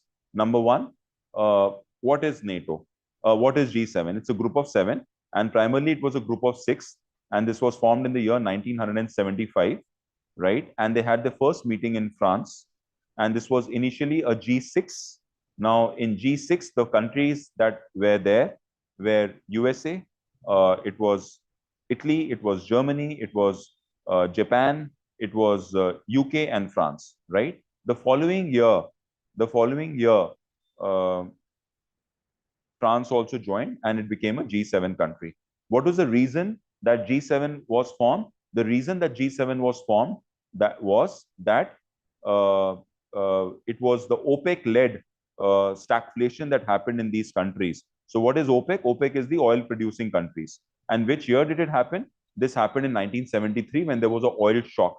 So they were holding on to the supply of the oil to these Western countries, Western Europe and the North Atlantic countries, because of which the manufacturing companies that were dependent on it, right, they had to pay a lot of money to get the oil. And that's why inflation happened, because the cost of material went up, right? So this OPEC, now OPEC has the headquarters in Vienna, right? Earlier, the OPEC headquarters was in Baghdad. So OPEC led to the formation of G7, right? And G7 is, if you look at these countries now, they have 10% of the world population, right? And they have almost 44% of the GDP at nominal rate, right? So if you look at in terms of purchasing power, that will come to about 32, 33%, but overall their GDP would be about 44%, right? So G7 is an informal group, and it's more of a political and an economic group. So if they ask you what is G7, number one, it's an informal group. It doesn't have any secretariat. It wasn't formed through any treaty or any declaration, right? So it's an informal group. What does it do? It's a political and an economic group, right? So these are basic things that you need to know about G7.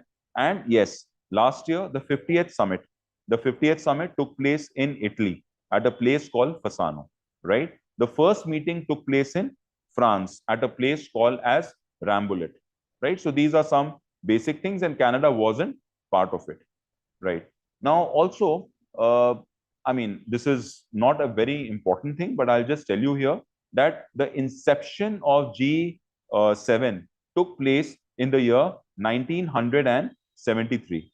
The inception was in 1973, and the inception was in 1973, and the reason of this inception was the OPEC crisis, and it was earlier called as the Library Group, right? And this Library Group, then Nixon was the president of USA, so he called the finance ministers of 5 countries, and including US, of course, and they met at the library of the White House. So that's why it's also called a Library Group, and eventually it became 1975, it became a G6, and thereafter a G7.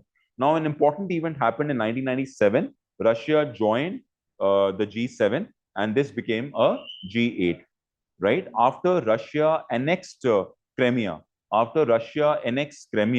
it became a G7 again. So a G7 became a G8, and a G8 again became a G7. So that's the basic stats that you need to know about G7, right? Also, G7 was formed because of the oil shock, because of the OPEC-led crisis, right? That was the reason this meeting happened, and thereafter the G7 formed. Also, you should know that G7 was responsible for the formation of the FATF, right? The Financial Action Task Force, which was also in news recently because they have actually made a statement that the Pahalgaon attack was a state-sponsored terrorism. So FATF, with its headquarters in Paris, and Aliza Anda Madraso is a person who is heading FATF, right? So this was formed in the year 1989.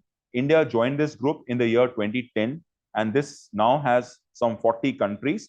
India comes in the regular follow-up category in FATF, and Pakistan was earlier in the grey list. It's no longer in the grey list. There are some blacklisted countries, right, with which FATF says not to deal with, and these are North Korea, Iran, and Myanmar.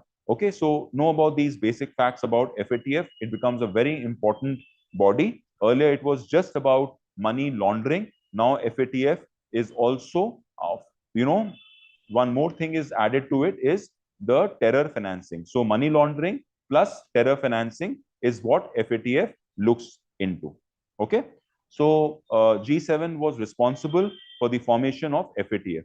Second thing that G7 was responsible was the formation of the G20, right? So after the East Asian crisis, G20, the finance ministers met in the year 1998. So G7 plus 12 more countries plus the European Union and now the African Union, that forms the group of 20. So it's an amalgamation of not just the developed countries which are part of the G7, it is also G7 plus the developing countries, right? And India, is part of G7, G20. Last year, the meeting was hosted at India. Last year, the meeting was hosted in Brazil. And this year, the meeting will be hosted in South Africa of G20. And next year, the meeting of G20 will be held in USA, right? Now, the head of the states meet after the Lehman Brothers crisis. From 2008 onwards, the head of the states are meeting. So Prime Minister Modi would be representing India for the G20. All right. So one is G20, and G20 was formed because of the initiative of G7. And the other thing that I told you was FATF, which was also formed because of the initiative of G7. Right. Now, what happened in the G7 summit this year? Now, let's just first look at the people who are involved here and who are the heads of this. So, President Trump, USA. Then we have Mark Carney, who is the new Prime Minister of Canada, right? Then we have Starmer, right? Keith Starmer, who is the Prime Minister of UK. Then we have Macron, who is the President of France, right?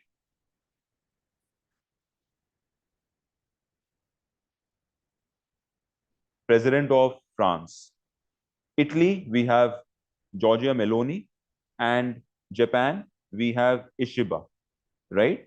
So these are the people who are the members of G7. And Germany. Germany, now we have Merz, Friedrich Merz, who is a new Chancellor of Germany. So you should know generally about people or who are heading or representing their states. Besides this, there are three people who are always invited for the G7 meetings. Who are these people? One is the Secretary General of UN. Who is he? Antonio Guterres, right? He's a former Prime Minister of Portugal. The second person is the head of World Bank, right? Who is an Indian American, Ajay Banga. And the third person is the head of IMF, who is Georgieva, right? Christina Georgieva, right? Who is heading the International Monetary Fund. So these are three people who are always invited. Also, you should know that there is one non-enumerative member, right? Who's not a member, but is always invited, a permanent guest at, or it's got an observer status in G7. And that is the European Union, right? Have you got this? So this is what a G7 looks like. And India has, for the sixth time, been invited in the G7 outreach program.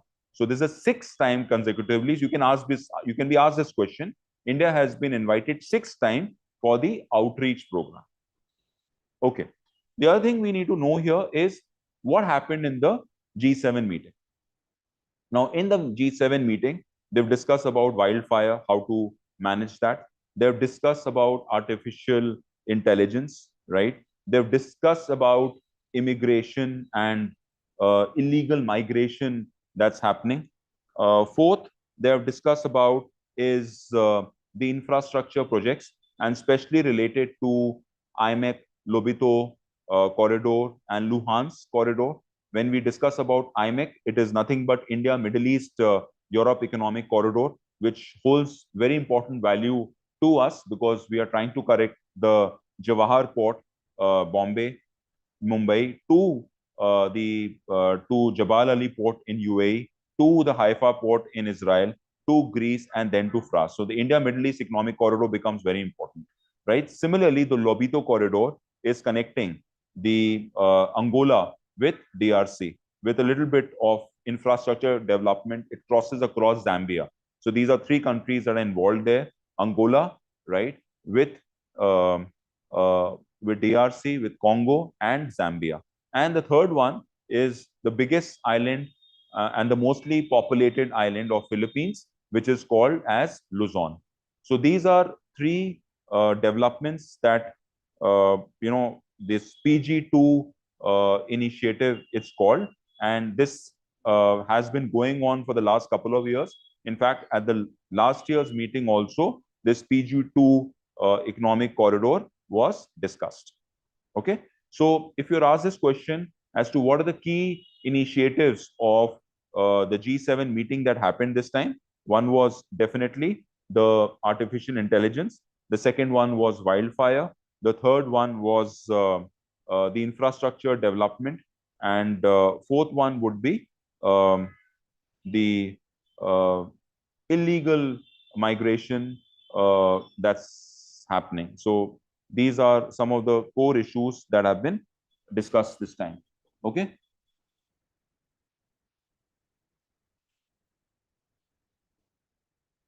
Okay. So that's your G7 summit. And next year's G7 summit, which is going to be the 52nd edition of the G7 summit, is going to take place in France, right?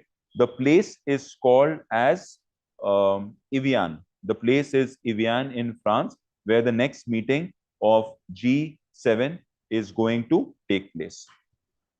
All right. So these are two things that we have discussed till now. Just a quick recap.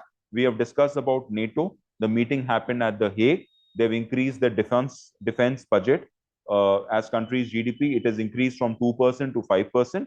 The second thing that we have discussed about NATO is that they started on the 4th of April, 1949. The headquarters is Brazil. At present, there are 32 members. Okay. And the second thing that we have discussed now is the G7 meeting, which happened in Kansas in Alberta in Canada. And we discuss about what the basic pointers of the meeting was. I hope you know that last year in the G7 meeting, they've identified that there is some $6 trillion of infrastructure deficit between the developed and the developing countries, right? And this gap has to be, you know, this gap has to be reduced. And uh, for the next 5 years till 2027, there is a proposal to invest some $40 billion, right, to end this deficit or to reduce this deficit. So when we talk about these corridors like IMA, Clobito, Lausanne, the idea is to reduce the deficit amount. Okay, so that's your G7. Next, so some questions here we have. So where was the 51st G7 meeting held and where India participated as an outreach country? Can somebody answer here? Yes, the answer is Canada. Okay, we've already done that. The next one is, which of the following country is not a member of G7?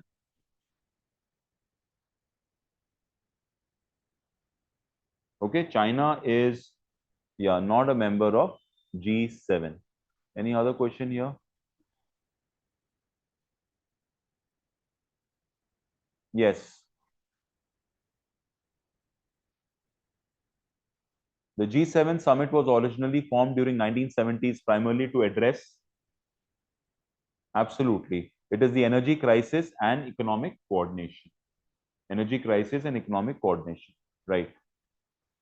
Which of these entities is also part of the G7 meetings alongside the 7 member states?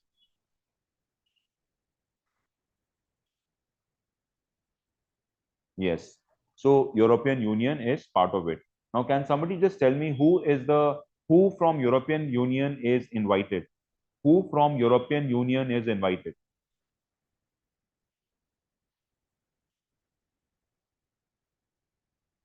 There are two people who are invited from the European Union. One is Ursula, yes, Ursula de Leyen, who is the head of the European Commission. She is the head of the European Commission. And the second person who is invited is Antonio Costa, who is the head of the European Council, right? So the head of the states of all countries, they form a council, right? So that's the head of the states. Now, this is after the Lisbon Treaty 2007 that the head of the states have also started going. Earlier, only the commission head was going, Ursula de Leyen, and the other one is the head of the council. So there are two people here, Ursula de Leyen and Antonio Costa. Antonio Costa is the head of the European Council, and Ursula de Leyen is the president of the European Commission. She's the most powerful person of the European Union. European Union, as you know, has got 27 members, and it was formed in 1993. The Maastricht Treaty was responsible for the formation of the European Union, and the treaty got more powers after the Lisbon Treaty in 2007. Okay. The headquarters of European Union is in Brussels, same place where NATO has the headquarters. Okay, so I've written down a few pointers here. Just take a note of this, that what are the key issues that were discussed. One, I told you about wildfire charter. So they discuss about wildfire charter, wildfire, and aligns with the commitments to halt and reverse the deforestation and forest and land degradation by 2030. The second one is the critical mineral mission. So it builds on a 5-year plan for critical mineral security. The third one they have discussed about is RISE partnership. Now, this is going to be led by World Bank. As I've already told you, the person who is heading the World Bank is Mr. Ajay Banga. So you should know about what is the full form of RISE. RISE. It's a World Bank led initiative. It's basically to enhance the supply chain management. So we're looking at resilient and inclusive supply chain enhancement. And the fourth one is G7 condemned transnational repression. So basically, a smaller country being dominated by a bigger country. TNR is an aggressive form of foreign interference whereby states or their proxies attempt to intimidate, harass, harm, or force individuals or communities outside their borders. So this is called as transnational repression. Okay. So commit to prevent migrant smuggling. So I told you about the immigrants thing. The G7 coalition prevent and counter the smuggling of migrants. So you see what happened in 2000. This is 2023. Alexander Lukashenko, the president of Belarus, right? He has been a staunch ally of Putin, and Belarus is one of the countries that disintegrated from USSR, and he's been the longest surviving dictator, right? He's been dictator for the last 35 years. So what he did was, in 2023, he got the through the Belarusian airlines at dirt cheap rates. He got uh, people from Syria, from the Turkish borders, the Kurds rather, and from Yemen, etc., to Belarus, and he put them inside. He started putting them inside Poland and Latvia, right? So Belarus shares border with them. So it started putting these illegal migrants into these countries. So that is the reason, they have also uh, committed to prevent migrant smuggling through the G7 coalition to prevent and counter the smuggling of migrants, and the 2024 G7 action plan to prevent and counter the smuggling of migrants. So that becomes an important part of this year's thing, right?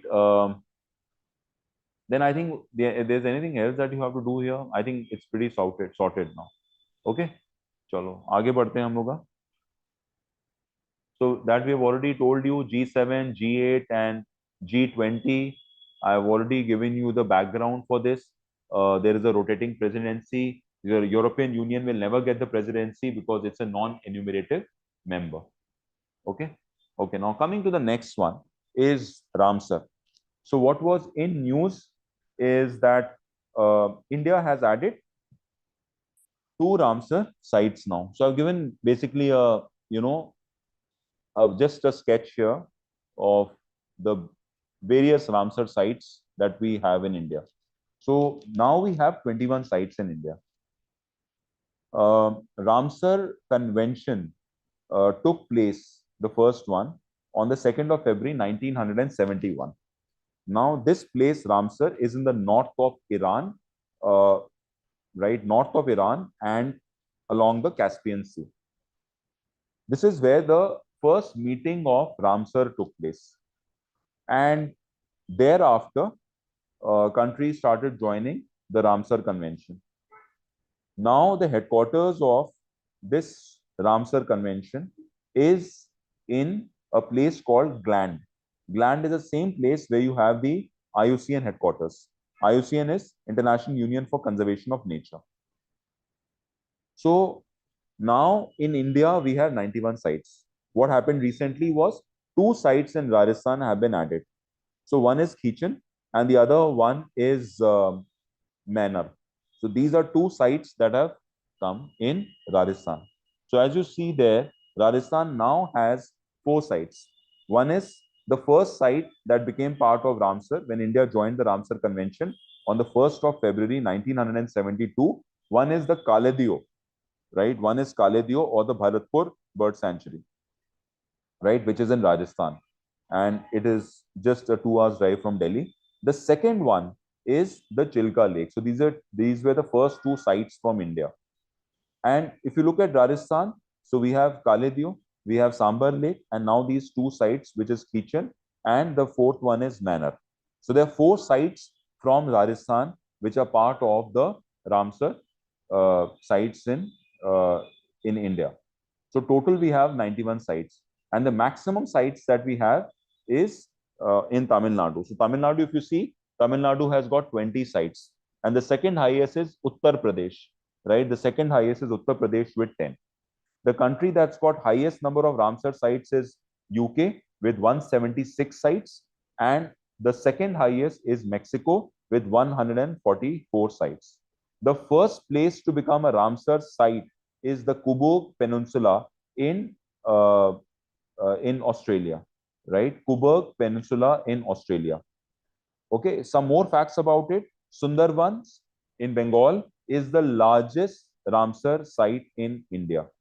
Himachal Pradesh, Renuka Westline is the smallest Ramsar site in India, right? Now, there is something called as Montrex record. So basically, in 1990, this register was made in which all those Ramsar sites where there is heavy human intervention, those sites have been mentioned here. So two sites have been were mentioned then. One was Chilika Lake, and the other, which is in Odisha, and the second one is the Kalidio Bird Sanctuary. But because of good practices, right, Chilika Lake was removed, and now we just have uh, Kalidio, and the other one is the Loktak Lake in Manipur. Okay. Ramsar also has the conference of parties. The last conference of party was in place called Wuhan. That's, I'm sure you must be knowing about that, which is China, from where COVID originated. And this year in July, this month, the Ramsar convention, the COP, the conference of parties, is going to take place at the Victoria Falls in Zimbabwe. Okay. So these are some of the basic facts that you should know about Ramsar. Okay, Bhavya, the map is just representational. I'm not giving you any gyan here. What we have just tried to show is the number of sites, 20 sites in Tamil Nadu, 4 sites in Rajasthan. That's all that you need to know. And I have already mentioned West Bengal is Sundarbans wetland, is the largest site in India. Okay. Ramsar was also in the news in January. If you look at the videos, my videos of January, in January we added 4 Ramsar sites. So end of last year, we were at 85. Then we added 4 more sites. So one was in Sikkim, Keech Karke. Then we added one in Jharkhand for the first time, which is called as Uduwa, right? And we added 2 more in Tamil Nadu. One was Teerth and one was Sakka something. So yeah, so right. So and the smallest site in India is the Renuka wetland, is the smallest one. So let's move on now. Which wetland engineering नाम से, हाँ बताओ इसका answer क्या होगा?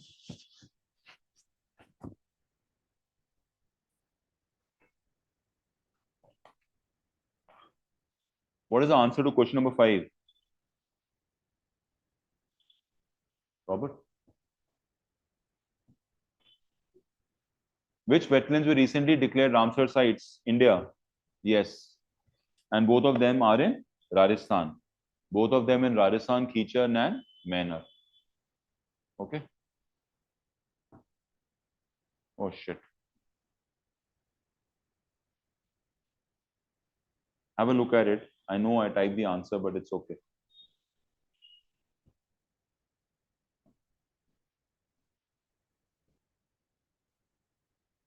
So the Ramsar Convention was adopted in 1971 in Ramsar Inar, and India joined in 1982. Yes, that's absolutely right.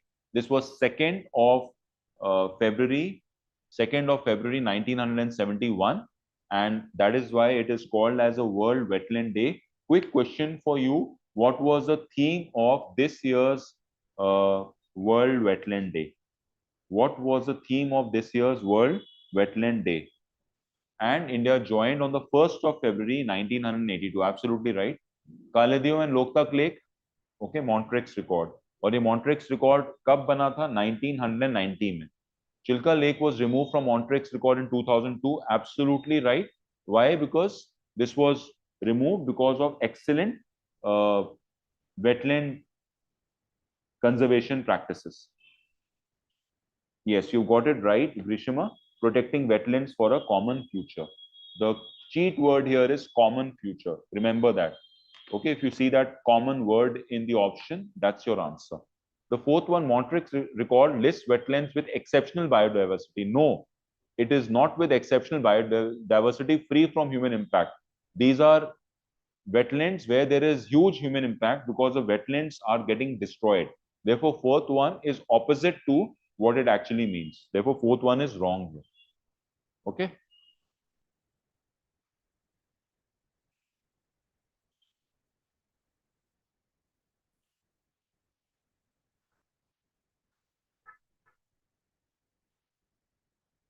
Can you call somebody?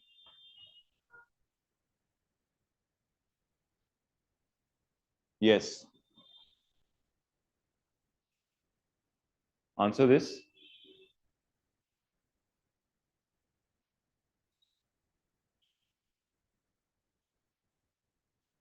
Chilka Lake and Kaladeo National Park were the first Ramsar sites designated in 1981. Absolutely right. The first one is right here. Um, the first one is right here.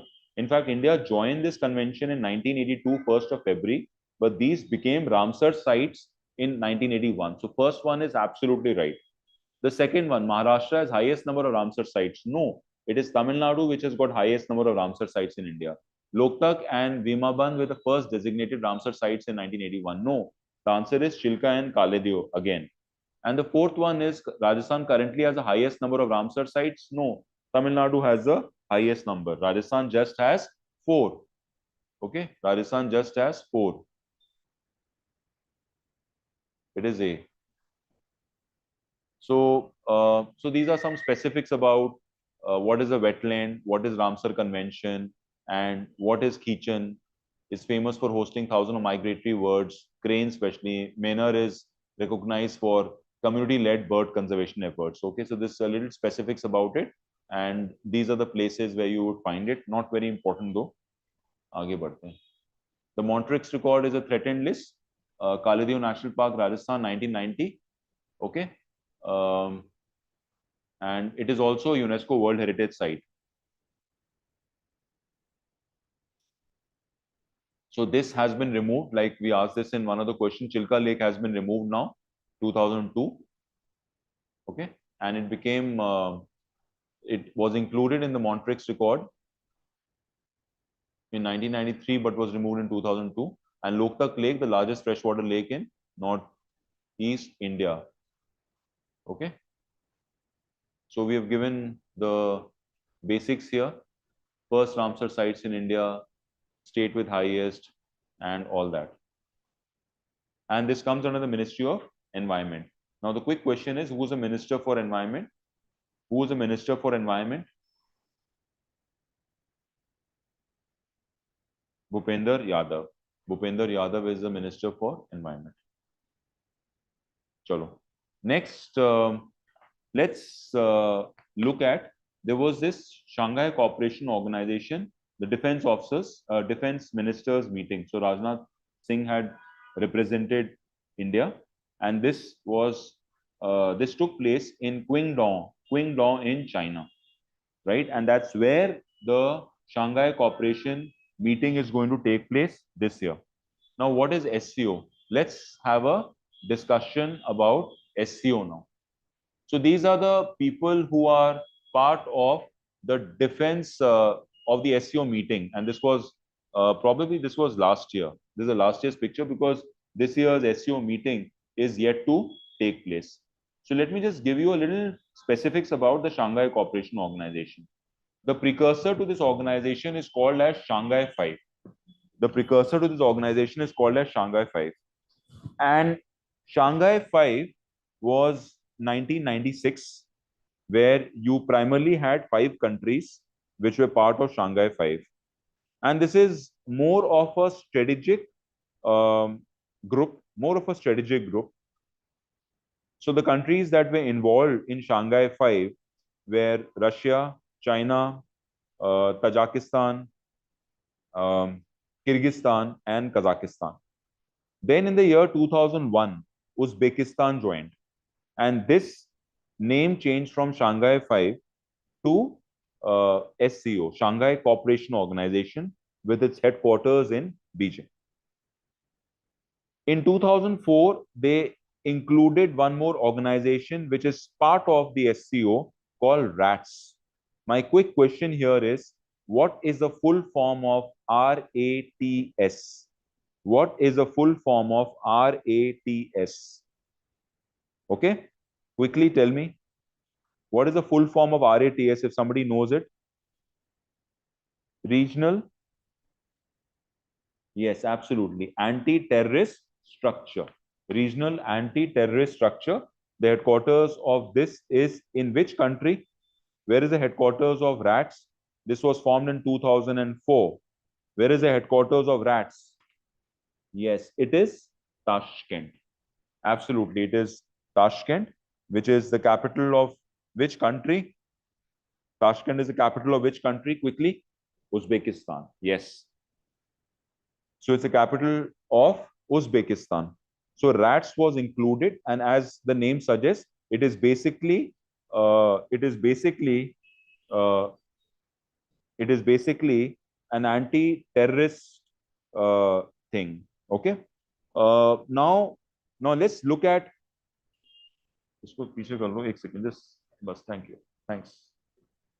Now just have a look, let's have a look at what happened this year. अभी last year क्या हुआ था? Last year जो meeting हुई थी वो हुई थी एससीओ की मीटिंग हुई थी अस्थाना में. Asthana is the capital of Kazakhstan. और इस साल इसकी जो मीटिंग है वो हो रही है क्विंडो जो है चाइना में. अच्छा, अब इसके बारे में थोड़ा सा फैक्ट्स देख लेते हैं. अभी हमने ये पता किया कि 2001 में जब उज्बेकिस्तान ज्वाइन कर लिया, जहां पे ताशकंद है, जहां पे रैट्स के हेडक्वार्टर्स है, तो ये बन गया एससीओ. इंडिया और पाकिस्तान इसको ज्वाइन किए 2017 में. ठीक है. 2023 में 2023 में जो मीटिंग हुई थी वो मीटिंग हुई थी इंडिया में और गोवा में मीटिंग हुई थी. और उसमें उन्होंने एक कंट्री को ऐड किया. उस कंट्री का क्या नाम है जल्दी बताओ. एससीओ में एक कंट्री और ज्वाइन कर ली जब गोवा में मीटिंग हुई थी. उस कंट्री का नाम क्या है? Is the sound of traffic coming? It's अच्छा it's yes. So they added Iran to it. तो 2023 में ईरान को ऐड कर लिया.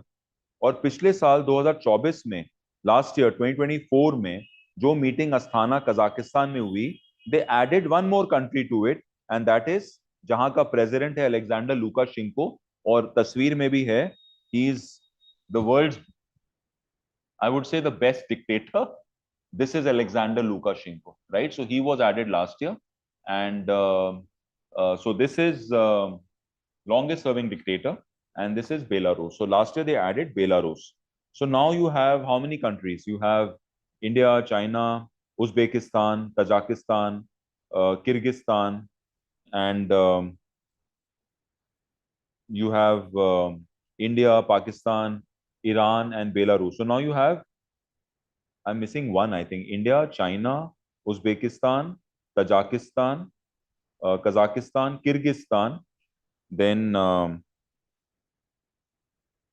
India, Pakistan, Iran, Belarus. So 10 countries are there. Yes. So 10 countries are there. So if you add all of them, 10 countries will be there. देखो इनके बहुत सारे छोटे छोटे ग्रुप्स भी होते हैं. इनके बहुत सारे छोटे छोटे ग्रुप्स भी होते हैं. ठीक है. तो ये हो गया तुम्हारा.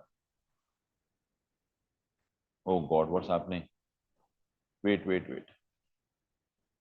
So this is as far as your SEO is concerned. We'll do more news on this later. This was the this will be the 25th edition of the Shanghai Cooperation Organization meeting. अभी इनकी defence ministers की meeting हुई है. अभी जो next meeting इसकी होगी वो फाइनल एससीओ की मीटिंग होगी. So I just thought I will put this slide just to give you a basic idea कि इस साल एससीओ की मीटिंग जो है वो चाइना में होने वाली है. ओके. अब हम लोग आगे बढ़ते हैं नेक्स्ट टॉपिक पे. तो अभी तक हमने quick recap. We have done NATO, right? We have done G7. The third topic we took up was Ramsar, and the fourth one that we have done is the SCO Defense Ministers meeting. Right? Are we on track? Are you guys following what I'm teaching?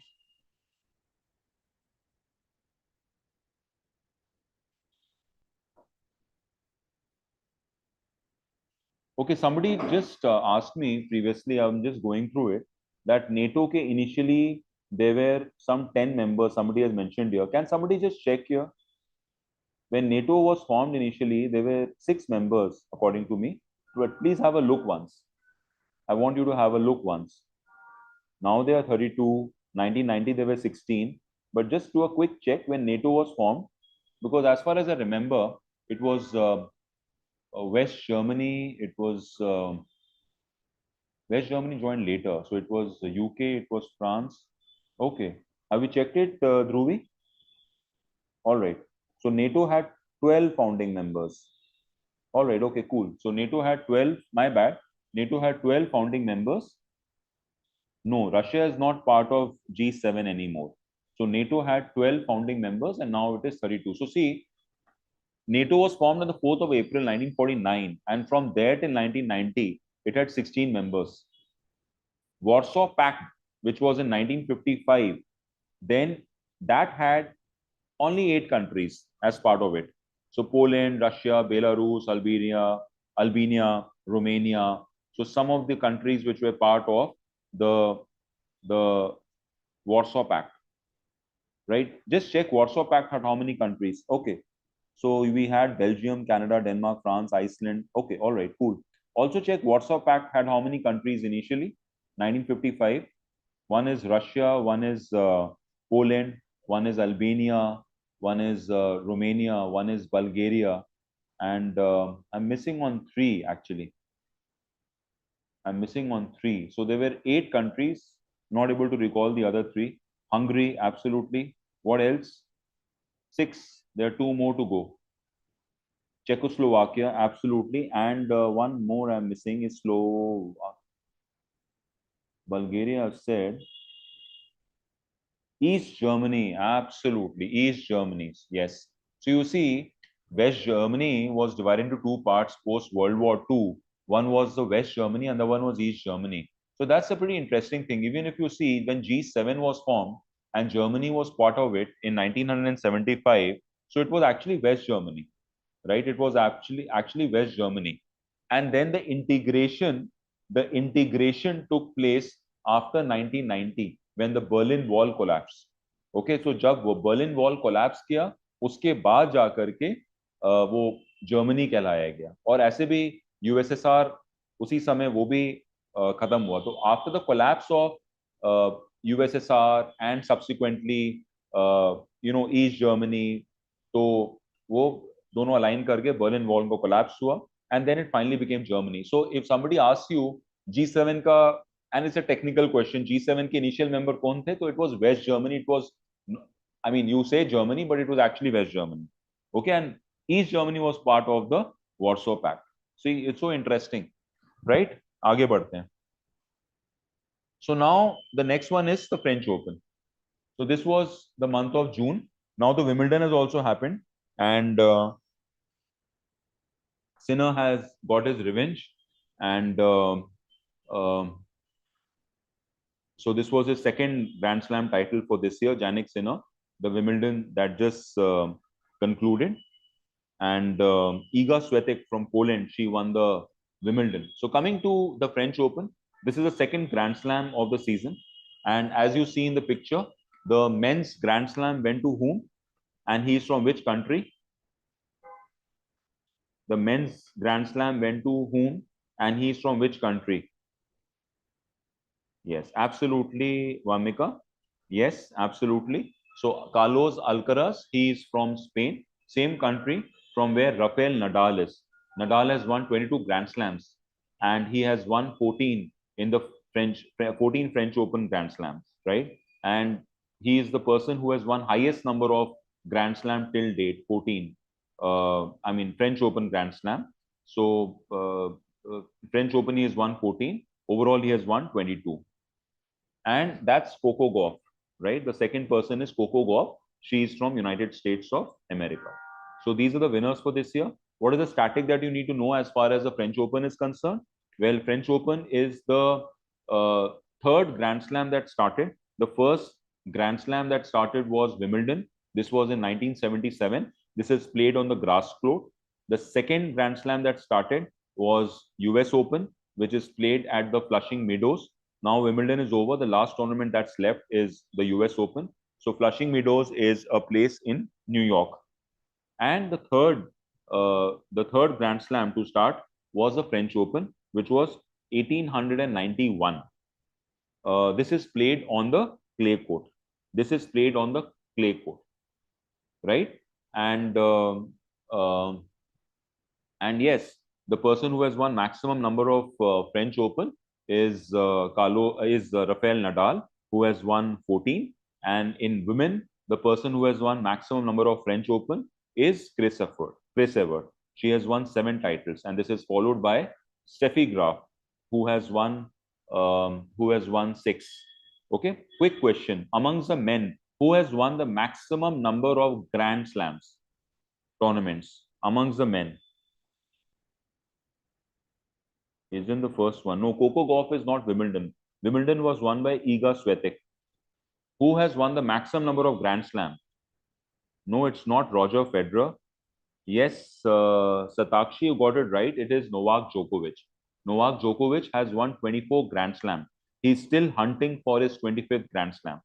Right? 24 Grand Slam has been won by Novak Djokovic. And this is followed by Rafael Nadal at 22. And that's followed by Roger Federer, who is at 20. Okay. Amongst the women, the person who has got the highest number of Grand Slam is, yeah, we are not looking at the open era. So Margaret Court, I would not count because that's open era. So we are looking at the professional tennis tournament. No, it's Serena Williams. Serena Williams has won 23 Grand Slam. But if you count the open era, which we don't usually count, then it's Margaret Court. Otherwise, it's Serena Williams. She has won 23. Okay, 23. And the second person is Steffi Graf. In fact, Steffi Graf is the only person, men and women included, who has won a Golden Slam. Now, when I say a Golden Slam, it means that she has won the Australian Open, the French Open, the Wimbledon, the US Open, and the Olympics the same year in 1988. So Steffi Graf is one of the most, in the 80s and the early 90s, she was the best women's tennis player around, and she has won 22. Okay. Next. So that's your French Open. Let me see if I have some questions for you here. Okay, just 1 second. Okay, there's no question here. So, yeah, so can somebody tell me who won the Australian Open this year? Men's, who won the Australian Open? Men's, who won the Australian Open in men's? He's an Italian. Absolutely, Jannik Sinner. Jannik Sinner has won the Australian Open. And amongst the women, who won the Australian Open? Amongst the women? Very nice, Atakshi. It's Madison Keys, again from USA. So if you look at this year's Grand Slam, now we have 3 Grand Slams. They are done. The Australian Open was won by Jannik Sinner. The French Open was won by Carlos Alcaraz, and the Wimbledon is won by Jannik Sinner.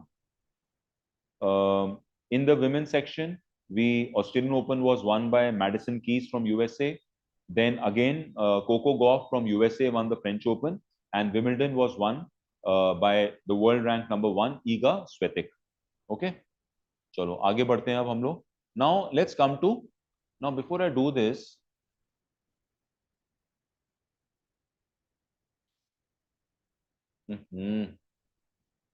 so I actually wanted to show you a picture. सब मजा खत्म हो गया. I had the questions first. Chalo, anyways, so now I think this is a very important report for this year. So who do you think? I think it's going to be a tough competition between Jannik Sinner and Carlos Alcaraz, and I still feel that Novak Djokovic should take a shot at the 25th Grand Slam. He's already in the history books, but if he does a 25, I think it's going to be unbelievable. He's a fighter, a Serbian, and I think he still has some gas left in him. Though he's 38, but he still has a lot of gas in him. So I'll bet for Novak Djokovic.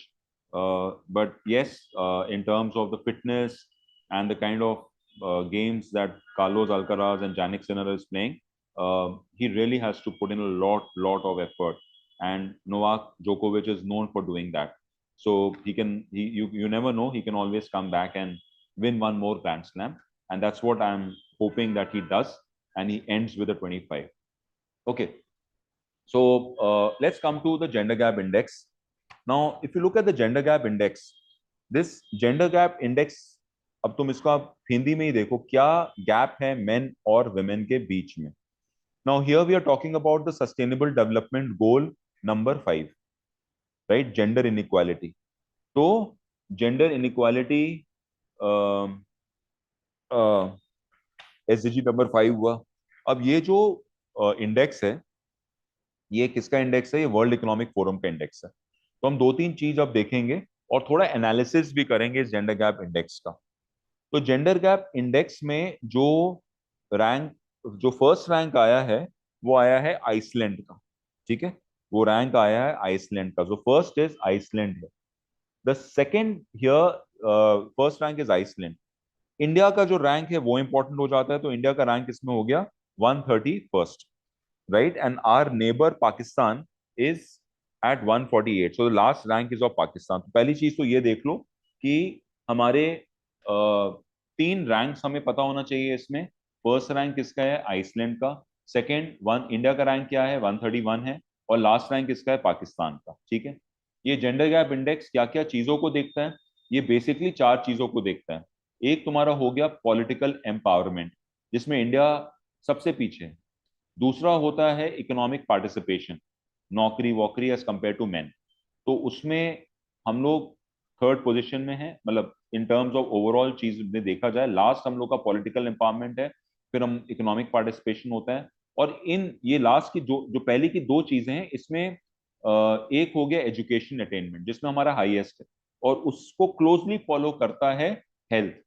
ठीक है, तो education हमारा best है, मतलब in terms of this gender gap inequality में education सबसे best है हमारा. उसके बाद हमारा आ जाता है हेल्थ. ठीक है, उसके बाद हमारा इकोनॉमिक पार्टिसिपेशन और आखिरी में हमारा आता है पॉलिटिकल एम्पावरमेंट. तो इसी को समझाया है हम लोग ने through this this particular thing. अब तुम यहाँ पे देखो ये लास्ट ईयर का रैंक है हमारा, और हमारा स्कोर आया था लास्ट ईयर 0.641 और हमारी रैंक थी 129 की. इस साल जो हमारा रैंक आया है वो है 131st का. ये स्कोर तुम्हें रट लेना है. ये स्कोर तुम्हारा है 64.4%, राइट? 0.644. दूसरी चीज तुम्हें देखनी है कि सब एरियाज में इंडिया ने कैसा किया है. सब एरियाज में जो है इकोनॉमिक पार्टिसिपेशन है 0.407. तो 40.7% हमारा इकोनॉमिक पार्टिसिपेशन है. सबसे खराब हमारा कहाँ है? पॉलिटिकल एम्पावरमेंट में 24.5%. ठीक है, हेल्थ में 95.1% और दूसरा एजुकेशन अटेनमेंट में 97.1%. सो 97.1% is in education and health and survival is 95.4%. So if you're asked this, that what's the best percentage that we have in anything in the gender gap index, it will be education attainment. The second best is the health and survival, and the last one is the political empowerment. Now, tell me something. How many women MPs do we have in the parliament, in the Lok Sabha? And what is the percentage? Can you tell me?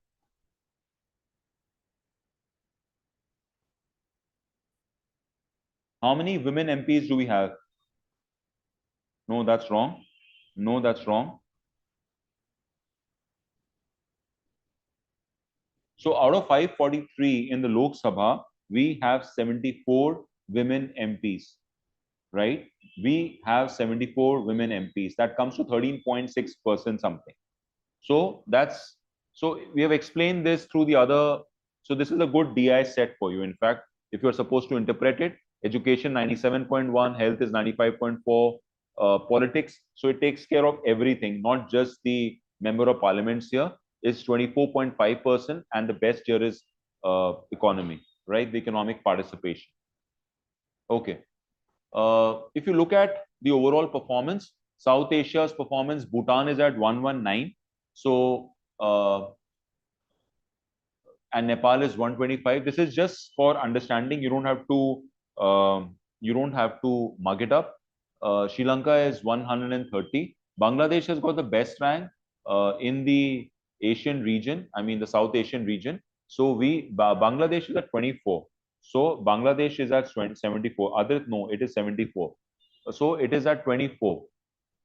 All right, Pakistan is the lowest here, and the top 5 countries are given. The first one is Iceland. Iceland has got it for the 16th consecutive year, followed by Finland, Norway, UK, and New Zealand. Right. So second is New Finland, and third one is Norway. चलो इसमें अब question देख ही लिया होगा. What is India's rank? You all know this. It is 131. India's rank is 131. Okay. Next one. अरे यार.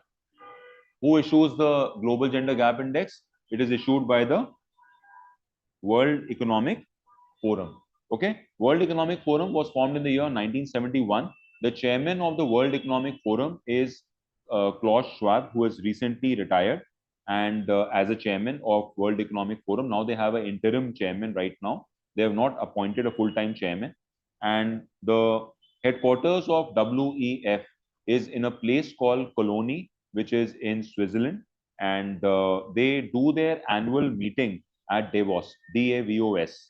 They do the annual meeting in Davos, and it is Cologne. It is not very far from Geneva. That's the reason I think you've Googled and it's showing Geneva. So it is, the place is Cologne, right? And Davos, the meeting that happens every year, you have a mix of public, private, various organizations joining this. Okay, and it was initially called, World Economic Forum was initially called as the European Economic Forum, and the name was changed in 1987 to the World Economic Forum, right? So it was European Management Forum, and the name was changed to World Economic Forum in the year 1987. Klaus Schwab is a former German economist. Klaus Schwab is a former German economist. Okay. Black coffee board.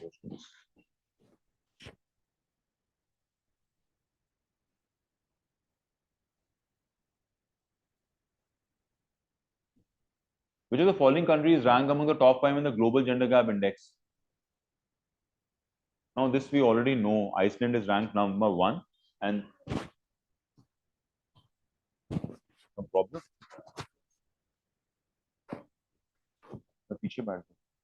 No, I'm just checking the comments and all.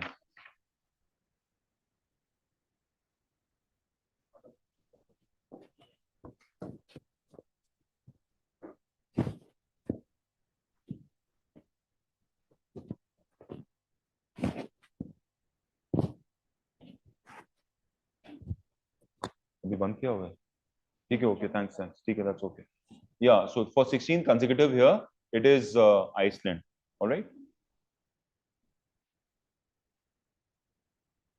So this report is, see, all this is Gyan. You just need to know what are the parameters which you have already done: economic participation, opportunity, education attainment, health and survival, political empowerment. The score is from 0 to 1. 1 is the best and the worst is 0. Okay. तो ये है, और 64.1% तुम याद रखना. अच्छा, एक और चीज I wanted you to remember here. Economic participation you already know is 40.7, and so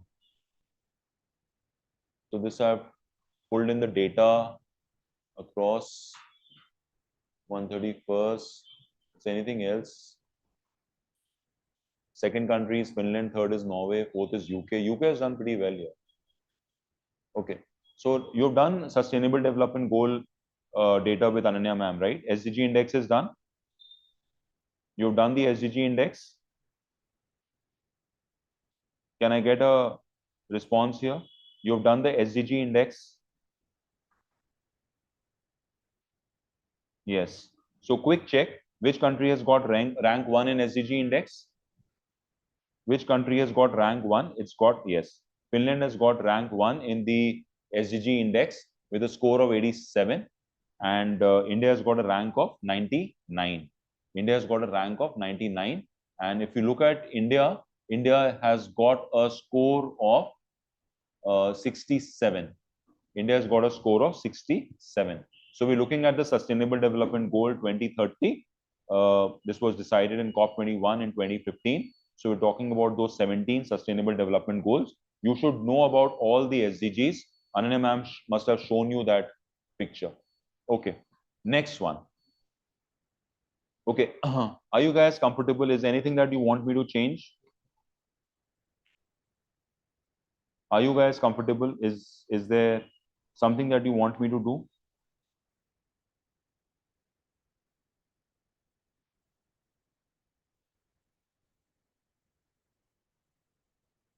Okay, chalo, let's move on now to the next topic. Now, why I have taken this topic is UNGA president. Now, abhi dekho, now we have the 79th General Assembly on, and in the month of September, UNGA would be having their annual meeting, and thereafter the 80th UNGA would start, 80th session. Now, what are the key pointer here? What is the current affairs news here? That now we have they have appointed, and she's going to take over obviously after the 79th president leaves and then the 80th comes over. So Anna-Lena Baerbock is a new UNGA president. Anna-Lena Baerbock is the new UNGA president. She's a former foreign minister of Germany. So Anna-Lena Baerbock. She's going to be the fifth woman president of UN General Assembly, right? The first woman UNGA president was, can you answer this? The first woman UNGA president, absolutely Adrit, very nice. Mishti, excellent Arya. It's Vijay Lakshmi Pandit, Jawaharlal Nehru's sister in 1953. In fact, from India, only one UNGA president has been appointed till date, and that was Jawaharlal Nehru's sister, Vijay Lakshmi Pandit. Okay, this was 1953. Okay, so she is going to be taking over as the next UN General Assembly president. Now, UN General Assembly is basically where the policies are made and where the budgets are passed. It has 193 members, and it's one of the principal organs of the United Nations. UN, as you know, was formed on the 24th of October, 1945. The UN Charter was signed on the 26th of June, 1900. The UN Charter was signed on the 20. I just want you to cross-check this. It was 26th of June or 24th of June. Just check this. The UN Charter was the San Francisco Charter, which was signed by 51 countries. The last country to sign this was Poland, which was on the 15th of October 1945. So UN Charter was signed by 50 plus 1 countries, and India was also part of it. And India ratified this on the 30th of October 1945. Okay, so June 26, 1945, the UN Charter was signed. This was the San Francisco Charter. And finally, the last country to join this was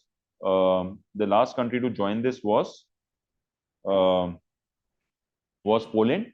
The charter, they signed the charter, and the ratification was later. So India signed the charter 26th of June 1945 and ratified it on the 30th of October 1945. Okay, so 79th president is Philmoon Yang. He's a former prime minister of Cameroon, and the 78th is Dennis Francis. 78th is Dennis Francis. Adrit, देखो जो 26th of June San Francisco charter था, उसको 50 countries ने sign किया था, उसमें Poland ने sign नहीं किया था.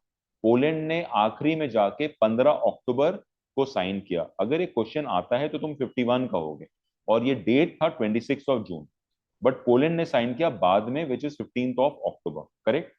और इंडिया ने पहले ही साइन कर लिया था, so India is part of that 26 जून वाला ग्रुप. समझ आ गया? ठीक है, ऑलराइट. सो और 78th प्रेसिडेंट था इसका डेनिस फ्रांसिस, 79th हो गया फिल्मून यांग, और 80th हो गए Annalena Baerbock. She is from which country? She is from Germany. Okay. So one was this कि UNGA का हो गया. Second, अब तुम देखो United nation. There's a quick question. Who coined this term United Nation? Who coined the term United Nation? Who coined the term? Yes. So it was FDR. Roosevelt was a person who coined this term. Franklin D. Roosevelt was the person who coined this term in 1941. Okay.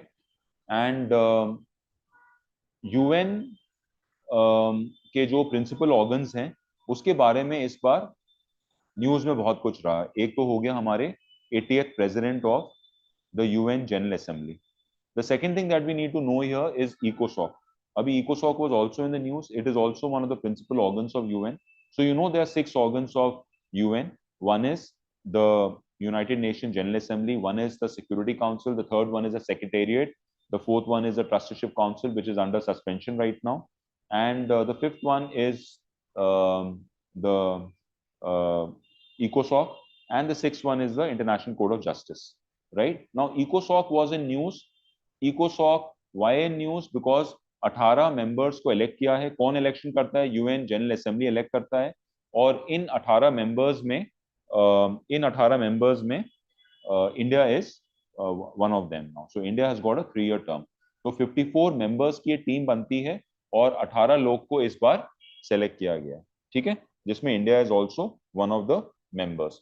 तो इकोसॉक को head करने वाली हैं Bob Ray. The person who heads ECOSOC is Bob Ray. He's a former Canadian ambassador to the United Nations.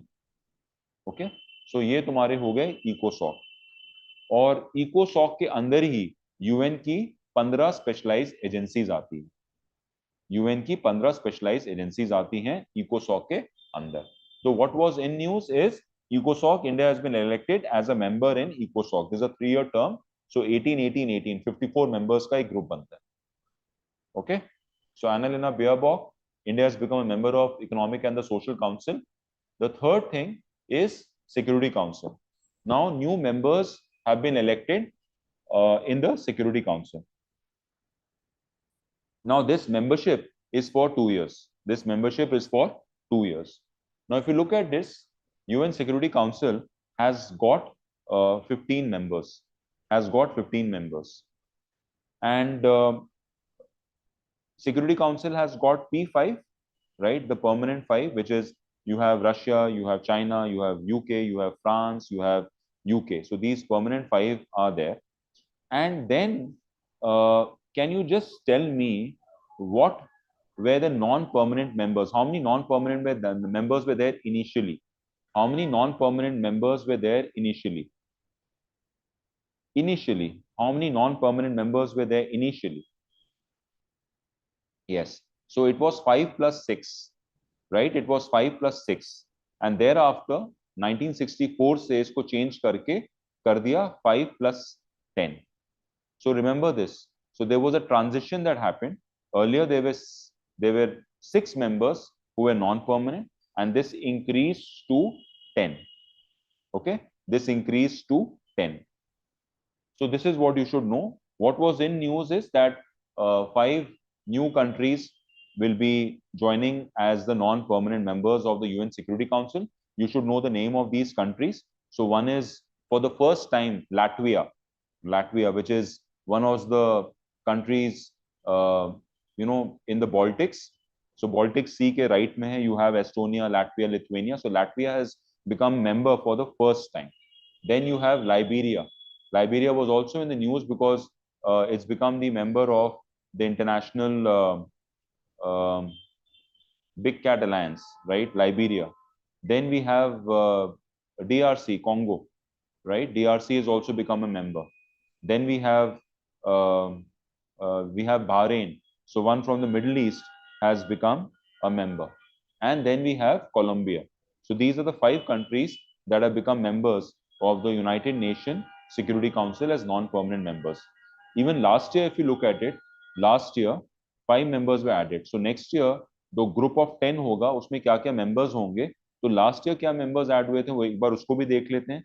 So Panama was one country that came last year, then there was Greece and Denmark, then Pakistan has become a member of the Security Council. So these four countries and Somalia, five countries, right? So next year का जो group बनेगा ये last year के 5 countries और इस साल के 5 countries हैं. In fact as we speak, the president of the Security Council right now is Pakistan. So it's a 2 months ka time frame for as a president for any country. So that's, I'm sure it's going to change. But yes, what you should know is that India has been the member of the UN Security Council for 8 times. Even Pakistan has been a member of UN Security Council for 8 times. ठीक है? So ये तुम इसको एक बार देख लेना. So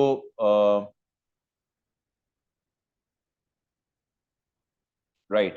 So now next is the index, climate change performance index. Now let's have a quick look at this. The climate change performance index is um, is basically measured on the following parameters: the greenhouse gas emission, the renewable energy, the kind of energy used, and the climate policy of that country. Okay, and according to this, the country that's got the first, second, third rank is nothing, is nobody. So nobody is as good to reach the first, second, third rank here. The fourth rank starts from Denmark here. The fourth rank starts from Denmark here, and India's rank in this is number 10th. So India has done pretty well as far as the climate index goes, and the country that's last here is Iran. So this is what you should know here. India, there's nobody in the first 3 category. Then you have is Denmark. India has got rank 10, and last rank is of Iran. Also, you should know that there are 3 organizations that are involved in this climate change performance index, and one of them, and the most important one, is German Watch, right? Can you tell me the other 2 organizations which are part of this? There is German Watch. Along with that, there are 2 more institutions which are part of this climate change. So ये basically greenhouse gas, climate policy, energy use, ये सब देखता है. What are the other 2 organizations that publish this data? The most important one that you should know is German Watch. Somebody? So I'll give you one more. It's a new climate institute. MDAT. What's that? MDAT is not there. What are you saying? Yeah, New Climate Institute, absolutely, and Climate Action Network. Very nice. So New Climate Institute and Climate Action Network. So you need a certain score, Bhavya, to reach the first, second, third rank. So none of the countries are good enough in terms of reaching that score. That's the reason it starts with Denmark. So what is India's rank here, Patao? What is India's rank? Yes, India's rank is 10th in the climate change perception index. Very nice. Then, which of the following statement about the climate change is true? Quickly. Very nice. So Denmark is topping at number 4, and the top 3 positions in the index are left empty because they haven't scored. There must be some cutoff criteria to reach the first, second, third rank. Okay. Which country ranks the bottom? Yeah, the bottom is Iran. And who is last but one? I think that should be the 67th rank. Last but one kiska hai? I think it's Saudi Arabia. Last but one is Saudi. Yes, 66th rank. So this is out of 67 countries. The second last is, yeah. So basically checking on these 4 parameters: greenhouse gas, renewable energy, energy use, and climate policy. So no country was deemed to be performing at a very high level across all the categories, right? So that's what you should know about this. India's performance, very high in the greenhouse emission thing. We are very good in energy use in terms of efficiency and trends. Our climate policy is medium due to delays and limited enforcement. We are low in renewable energy, right? So these are some of the things that you should note as far as India is concerned. Okay. So this is a score. So you can just take a note of this. Denmark's score is 78.37 and India's score is 67.99. And Iran is the least at 17.47. Okay? Yes.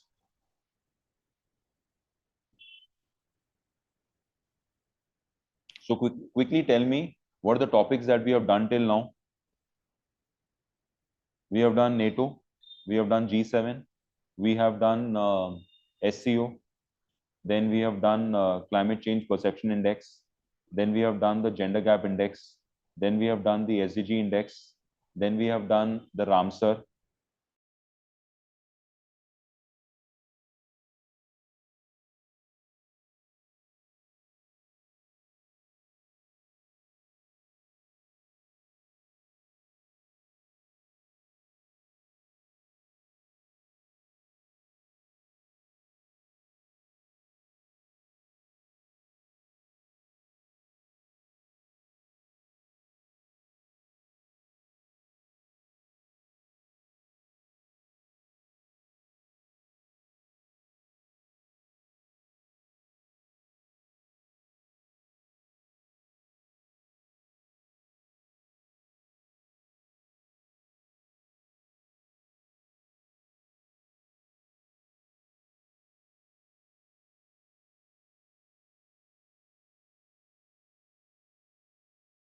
अब क्या करूं?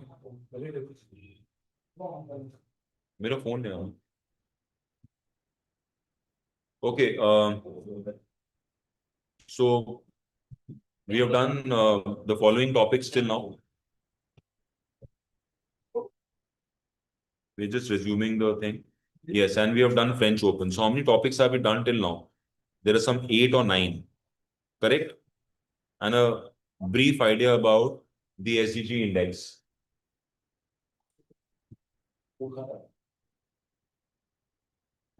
Right?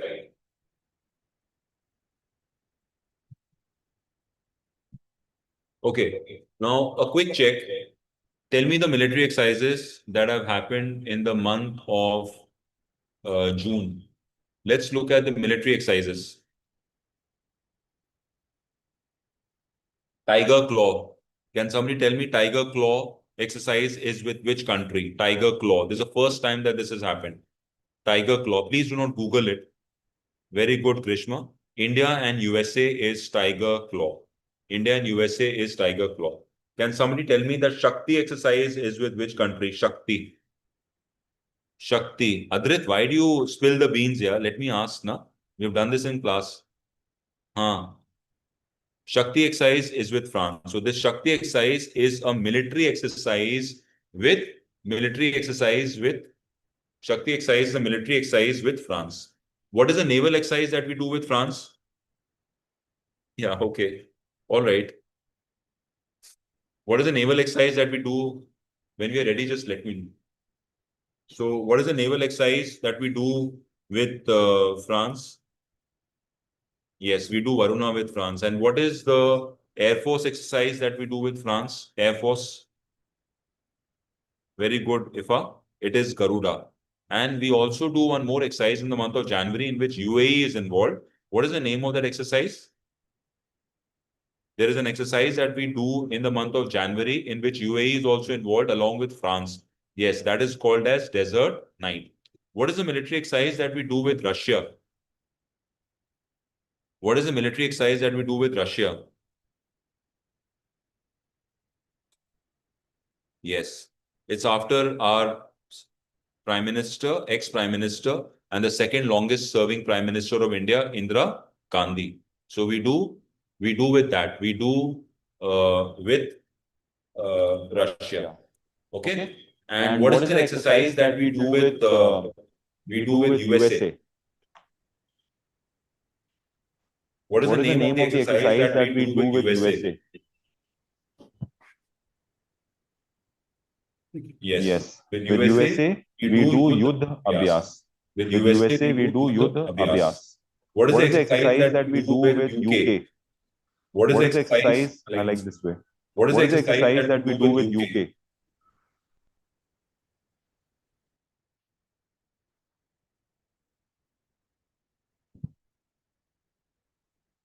Can I see the chat box?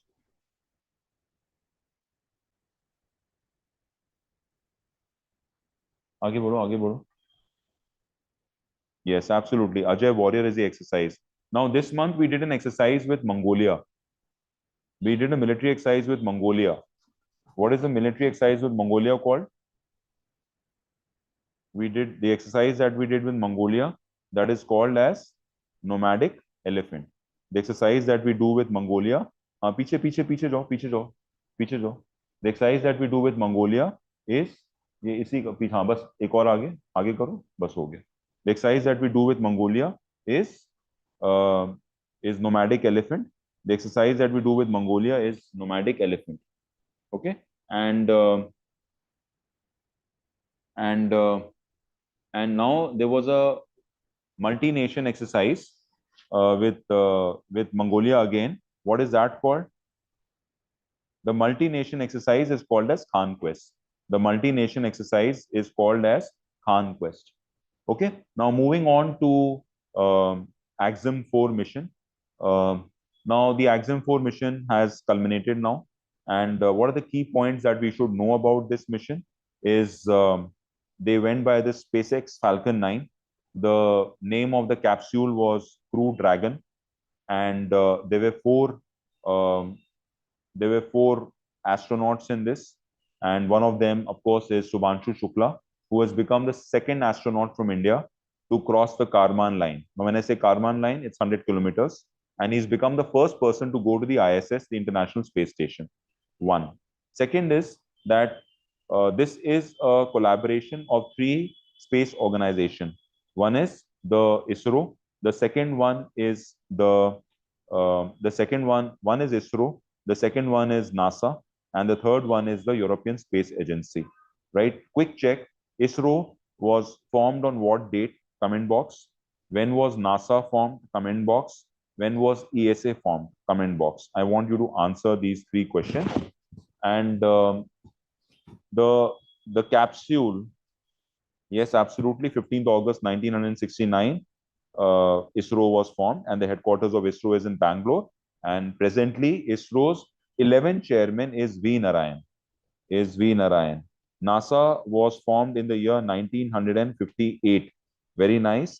And NASA is headed by Petro. And ESA was formed which year? European Space Agency. Yes, ISRO was formed in the ESA was formed in the year 1975, and the headquarters is in Paris. Right, there are some 22 countries which are part of the European Space Agency. Right, their rocket is Ariane 6. Like SpaceX का Falcon 9 है, तो उनका Ariane 6 है. हम लोग का PSLV है, GSLV है, and the SLVs are there. So, like you see, he had gone to the International Space Station along with Peggy Whitson. She was the commander, the group commander, and then there were two, and Sudhanshu Shukla was the pilot, and then we had two more people, one from Hungary, and the last person was from Poland. Right, the last person was from Poland. So Hungary was Tibor, and Poland was Kolas. Okay, so Petro. Next, so let's look at it. Yeah, which spacecraft carried Group Captain Subhanshu Shukla? Easy question. Yes, this was SpaceX Dragon capsule, right? And also remember that the capsule by which he came back, that's called Grace. The what splashed into the water, that was called as Grace. Okay. What else in this? So you also know we have mentioned Gaganyaan capsule. When is the Gaganyaan mission supposed to take place? And there are 4 astronauts who were selected for it, and they have gone through the training at the Yuri Gagarin Institute. Okay, they have gone for training at the Yuri Gagarin Institute, and Gaganyaan mission is okay 2026. Now, if you look at the Gaganyaan mission, there are 4 pilots here. They've already gone through the training at the Yuri Gagarin Institute. So one is Prashant Nair, who was also the backup pilot for the Axim 4 mission, and Subhanshu Shukla. One is Angad, and the last one is Ajit. So these are 4 people who are part of the AXIM 4, the Gaganyaan mission, which is supposed to take place. Okay. And you should know here that Yuri Gagarin, I mentioned this, he was the first person to go into the space, right? First person to go into the space. Tell me the name of the rocket through which Yuri Gagarin went into the space. Very nice. It is Vostok, not Watchdog, Vostok, Vostok, VOS, Vostok 1. So he went by Vostok 1 in 1961, 12th of April. That is also known as the International Space Flight Day, right? International Space Flight Day. And which was the first rocket that was sent to space? Which was the first rocket that was sent to space? This was 1957. And I think this was the reason the 2 rockets that was sent by Russia, Sputnik 1 and Sputnik 2. Sputnik 2 is when Laika the dog, was also sent to space. So that was the reason NASA was formed, because that was the peak of Cold War. Okay. So Yuri Gagarin was the first person, and the first lady was, the first woman to go into the space was, can you tell me the name of the first lady who went into the space? Yes, Valentina Tereshkova. Vostok 5, Valentina Tereshkova. So from where did AXIM 4 mission carrying group captain Sumanshu Shukla go? कहाँ से launch हुआ था बताओ? Yes, this was the Kennedy Space Center in Florida. Next, so these are the 4 people who went, and Peggy Whitson was the group commander or the mission commander, and he was the second in command. Yeah, okay, so that's all basic thing here. You should know the names of all the guys. I've already told you. Tibor Kapu from Hungary, and Peggy Whitson, and Slavos from Poland. So I told you just about the Karman line. So Karman line is an imaginary boundary 100 kilometers, और इसके बाद से तुम्हें वो zero gravitation वाली feelings आना शुरू हो जाती है. तो उस बैरियर को हम लोग कहते हैं Karman line. Also know this that 1984 में squadron leader Rakesh Sharma became the first person to go into the space. So after Scholar leader Rakesh Sharma, he is the second person to go into the space. Okay. And can you tell me the rocket by which Scholar leader Rakesh Sharma went into the space? The first person, the rocket. Very nice.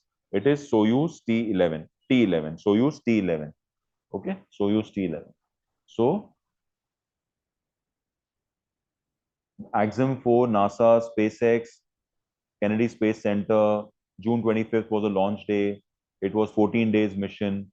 They have done a lot of experiments on life sciences, material science, human physiology, and Earth observation.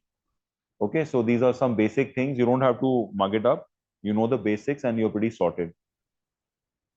Yeah, again, the same thing. So Skolos and Tabor, they are from the European Space Agency. These 2 people are from European Space Agency.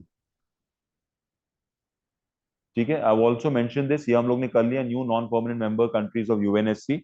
We have discussed this. Okay, so quickly बता दो क्या क्या है. What is the option answer here? What will be the answer? Yes, absolutely. So Bahrain, Colombia, DRC, Latvia, and Liberia.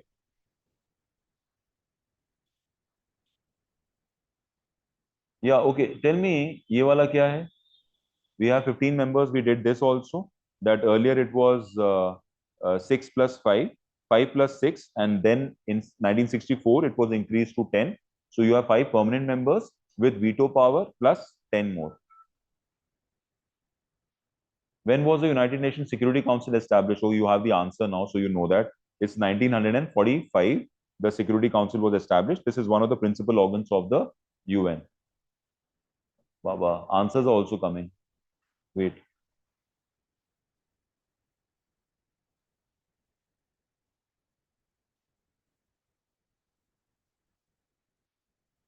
Yeah. So what is to be noted here is that Pakistan has been appointed as a chair of the UNSC 1988 Taliban Sanctions Committee for 2025. Also, it will serve as a vice chair of the UNSC Counter-Terrorism Committee. So this is quite an irony here. It's the vice chair of the UN Security Council Counter-Terrorism Committee. So it's serving its tenure in the Security Council. That's the reason they are doing all this. So we have done this. Acha, you should know this now, that India has been the member of the Security Council 8 times I mentioned. The years are from 50, 51. So this is a 2-year term. 67, 68.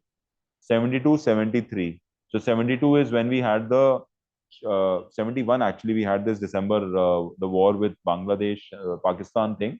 77, 78, 84, 85. So twice in 70s, once in 84, 85, once in 91, 92. That's when the economic liberalization thing happened. 2011, 2012, and 21, 22. So this is 8 times that India has become the member of the Security Council. Just keep it back of your head, but not very important, but just know it that it's 8 times and just have a look at it once. You don't have to really mug it up. Okay, Chenab Bridge. Again, I think it's quite important. What are the basic facts that you need to know about it? Is that it's the world's highest arched bridge. Now, this is a rail bridge here. World's highest arched bridge. Where is it located? They can ask you this. This is in the Raisi district, right? What is the train line that it connects? It connects Baramulla to Srinagar and Srinagar to Udhampur. Udhampur is in Jammu and Baramulla is in Kashmir. So it is connecting this. If you look at the river, it is the Chenab River. Chenab River starts from the Baralacha Pass. The Baralacha Pass is in the Himachal Pradesh and it is the longest tribute. Chenab River is the longest tributary of River Indus.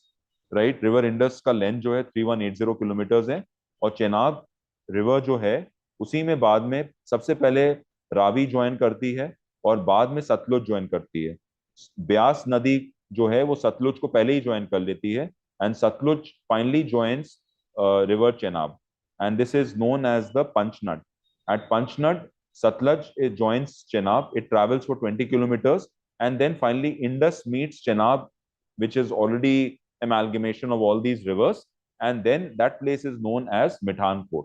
And then finally Indus drains near to Karachi.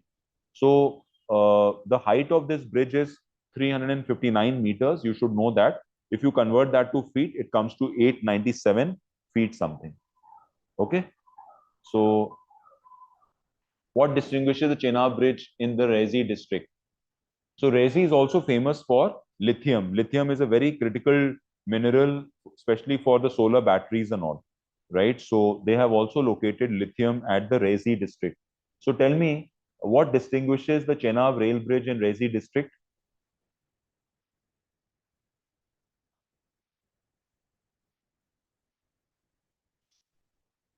Can somebody answer here? What is the answer here? Yes, the answer is B. It's the world's highest arch bridge at 359 meters. It is located 355 meters below गलत है. ये 355 meters above होगा. It is not underwater bridge. It is an arched bridge. Okay, so that's the Chenab Bridge here, and let's move on now.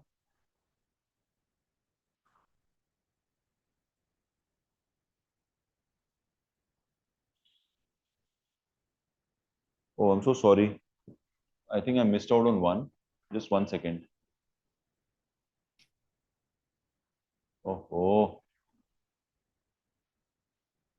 So this we have already done. Let's come to the next one, which is the Anji Khand Bridge. Now, what is the Anji Khand Bridge? It is India's first cable-stayed rail bridge, right? And it's the second highest rail bridge after Chenab. So after Chenab, this becomes the second one, and it is a cable-stayed bridge, the Anji Khand Bridge. Okay, since I gave you the answer, that's why I didn't ask you. So it's India's first cable-stayed rail bridge and the second highest. Okay, the Chenab River, the largest tributary of Indus, is formed by a confluence of which two rivers? Can somebody tell me this? Chenab is formed by the confluence of which two rivers? Yes, it is Chandra and the Bhaga river. So this is answer B. Chandra and Bhaga. Right? So just the key points about this. Raisi district is what you should know. अंजी river में अंजी खाट bridge है जो India की it's the second highest bridge, and first India's uh, rail straight bridge, and it is on Anji River, which is a tributary of Chenab. ठीक है. Second is this is built by the Konkan Railways. That is all that you should need to know here. बाकी सब static topics ही हैं कि ये सब है, इतना ज्यादा तुम्हें पढ़ने की जरूरत नहीं है. बट यस, कोंकण रेलवेज ने इसको बनाया है. You It's India's first cable stayed rail bridge. Okay. And Chenab River is Chandra and Bhaga River. Next, this meeting happened in Delhi. You've heard about International Air Transport Association. Now, International Air Transportation Association, इसका जो formation हुआ था, this was in 1945. And the first meeting that happened was in Cuba. Right? The first meeting was in 1945 in Cuba. The headquarters of the International Air Transport Association is in Montreal in Canada. That's the same place where you have the International Civil Aviation Organization, which is one of the specialized agencies of the of the UN, and that is also headquartered in Montreal, which was set up in the year 1948. So India में अगर तुम civilian air transport देखो, India is ranked third. First is USA, second is China, and third is India. So this meeting that happened was in New Delhi, and this is the second time that we have hosted a meeting. So the question is, where is the 31st annual general meeting of the International Air Transport Association held? क्या answer होगा? Where was this meeting held? Yes, the meeting was held in New Delhi. The meeting was held in New Delhi. What is the significant about 81st annual general meeting of the International Air Transport Association?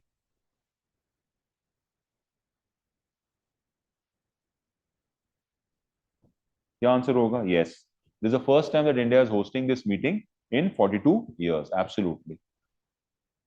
When and where was ITA established?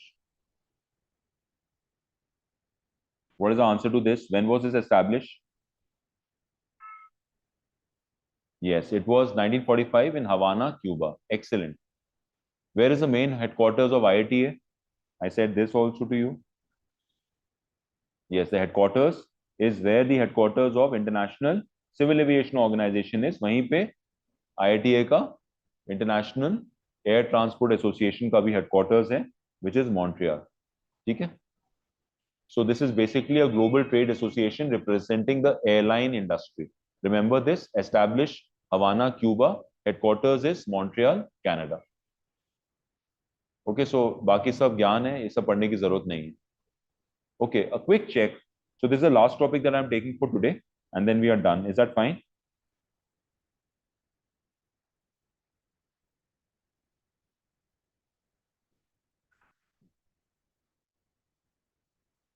So what are the key points that you should know as far as Iran-Israel conflict is concerned? So let's have a look at it. So there are a couple of things that I want you to know in terms of missions. One is,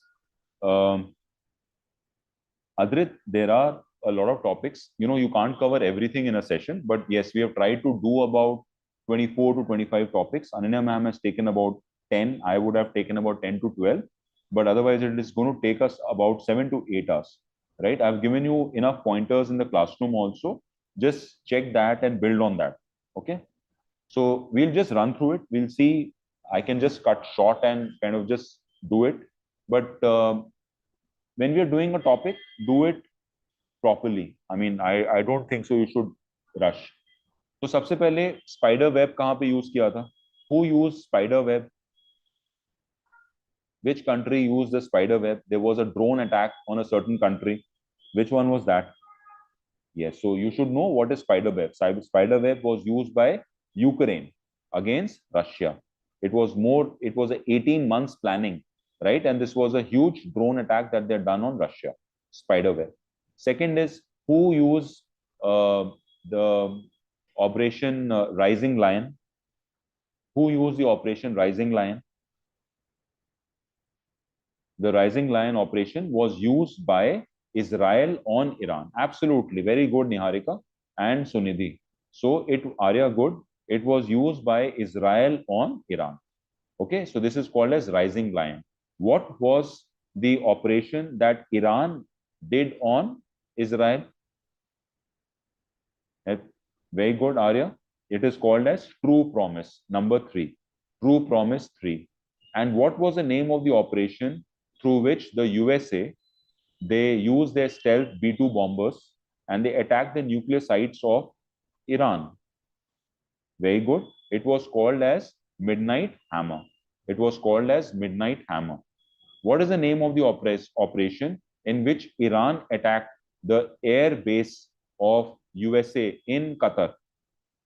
What is the name of the operation that through which USA attacked the air base of Qatar? So those of you who have done my class, I had given you a cheat code for this. Yes, absolutely. Very nice. This is a way to learn that bash in the air, bash aral something something. So bash in the air से तुम उसको याद कर सकते हो. ठीक है? So this is the attack that Iran had done on the US airbase in Qatar, right? US airbase in Qatar. Bashar al something something. So bash in the air से तुम उसको पकड़ सकते हो उस ऑप्शन को. ठीक है? चलो. Let's Niharika, you please check that Bashar al something something is there. So just check that full thing and you can just put it here. I can call it out. The way we have remembered is bash in the air करके तो option आप पकड़ लोगे उससे. Now, what are the key pointers here? If you look at Iran, um, uh, things that we should know from perspective of an exam, that the Islamic Revolution took place in the year 1979. The Pahlavi dynasty was ruling there. The last emperor of Iran was Reza Shah. He was replaced by, after the 1979 Islamic Revolution, right? Ayatollah Khomeini was the first supreme leader of Iran. Now they follow theology and they are a theocratic state where the religious leaders are supreme. So here Ayatollah Khomeini is above their parliament, above their Supreme Court, right? And he died in 1989 and he was replaced by Ayatollah. So Ayatollah is the rank that's there for the supreme leader, Ali Khamenei, right? Who is presently the supreme leader of Iran. The capital of Iran is Tehran, and Iran is along with the Houthis of Yemen and the Hezbollahs of Lebanon and the Hamas of from Gaza, they form the axis of resistance, right? They are basically Shias and they form the axis of resistance. And Iran is surrounded by the following countries: Pakistan, Afghanistan, Turkmenistan, then you have the Caspian Sea, then you have Azerbaijan, then you have Armenia, and you have Turkey and Iraq. These are the following countries that surround Iran. Also, Iran has got its biggest port in, which is called as the Bandar Abbas port, right? India is looking at the international north-south corridor, and from the Jawahar port and the from the Jawahar port, it goes to the Bashar al-Assad, I'm sorry, not Bashar, Bandar Abbas port, and from the Bandar Abbas port, via Afghanistan or via Azerbaijan, it goes to the Europe. Okay? The Kandla port and Jawahar port is connected to the Bandar Abbas port in Iran, and from there it goes to Azerbaijan and then to Eastern Europe, or it takes the route of Afghanistan to Eastern Europe. So, all right. So this is this is so, and one more thing is the Chabahar port. India has taken the Chabahar port on a 10 years lease. This is the second time that India has extended the lease. We have built a port in Chabahar called the Shahid Behesti port at the Chabahar port. All right. Also, the Strait of Hormuz was in news. The Strait of Hormuz connects the Gulf of Oman with the Persian Gulf. Persian Gulf is basically, you see all these oil producing countries are surrounding it, which are primarily, you have is Iran on one side, you have Iraq, you have Kuwait, you have Qatar, and आगे जाएंगे तो Oman और UAE आ जाएगा, right? And Saudi Arabia. So these are oil producing countries. So almost 20% of the world oil supply comes from the Strait of Hormuz. What did Iran recently do? Iran had blocked the Strait of Hormuz, and when this war happened, okay, so Strait of Hormuz was in news. So it connects the Persian Gulf from the Gulf of Oman. As soon as you come out from the Gulf of Oman, it's Arabian Sea, and if you take a right from there, you enter into the Red Sea, and from the Red Sea, the Suez Canal, you enter into the Mediterranean Sea, and you cross the Strait of Gibraltar, and then you enter into the Atlantic Ocean, like that. Okay, so you should just know about these basic facts. Okay, so let me just see what all is there.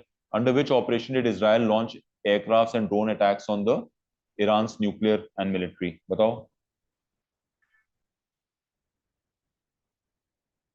Yes. So we've done this. It's Operation Rising Lion. Which Iranian facility was targeted by Israel's airstrikes during Operation Rising Lion? What is the name of the facility?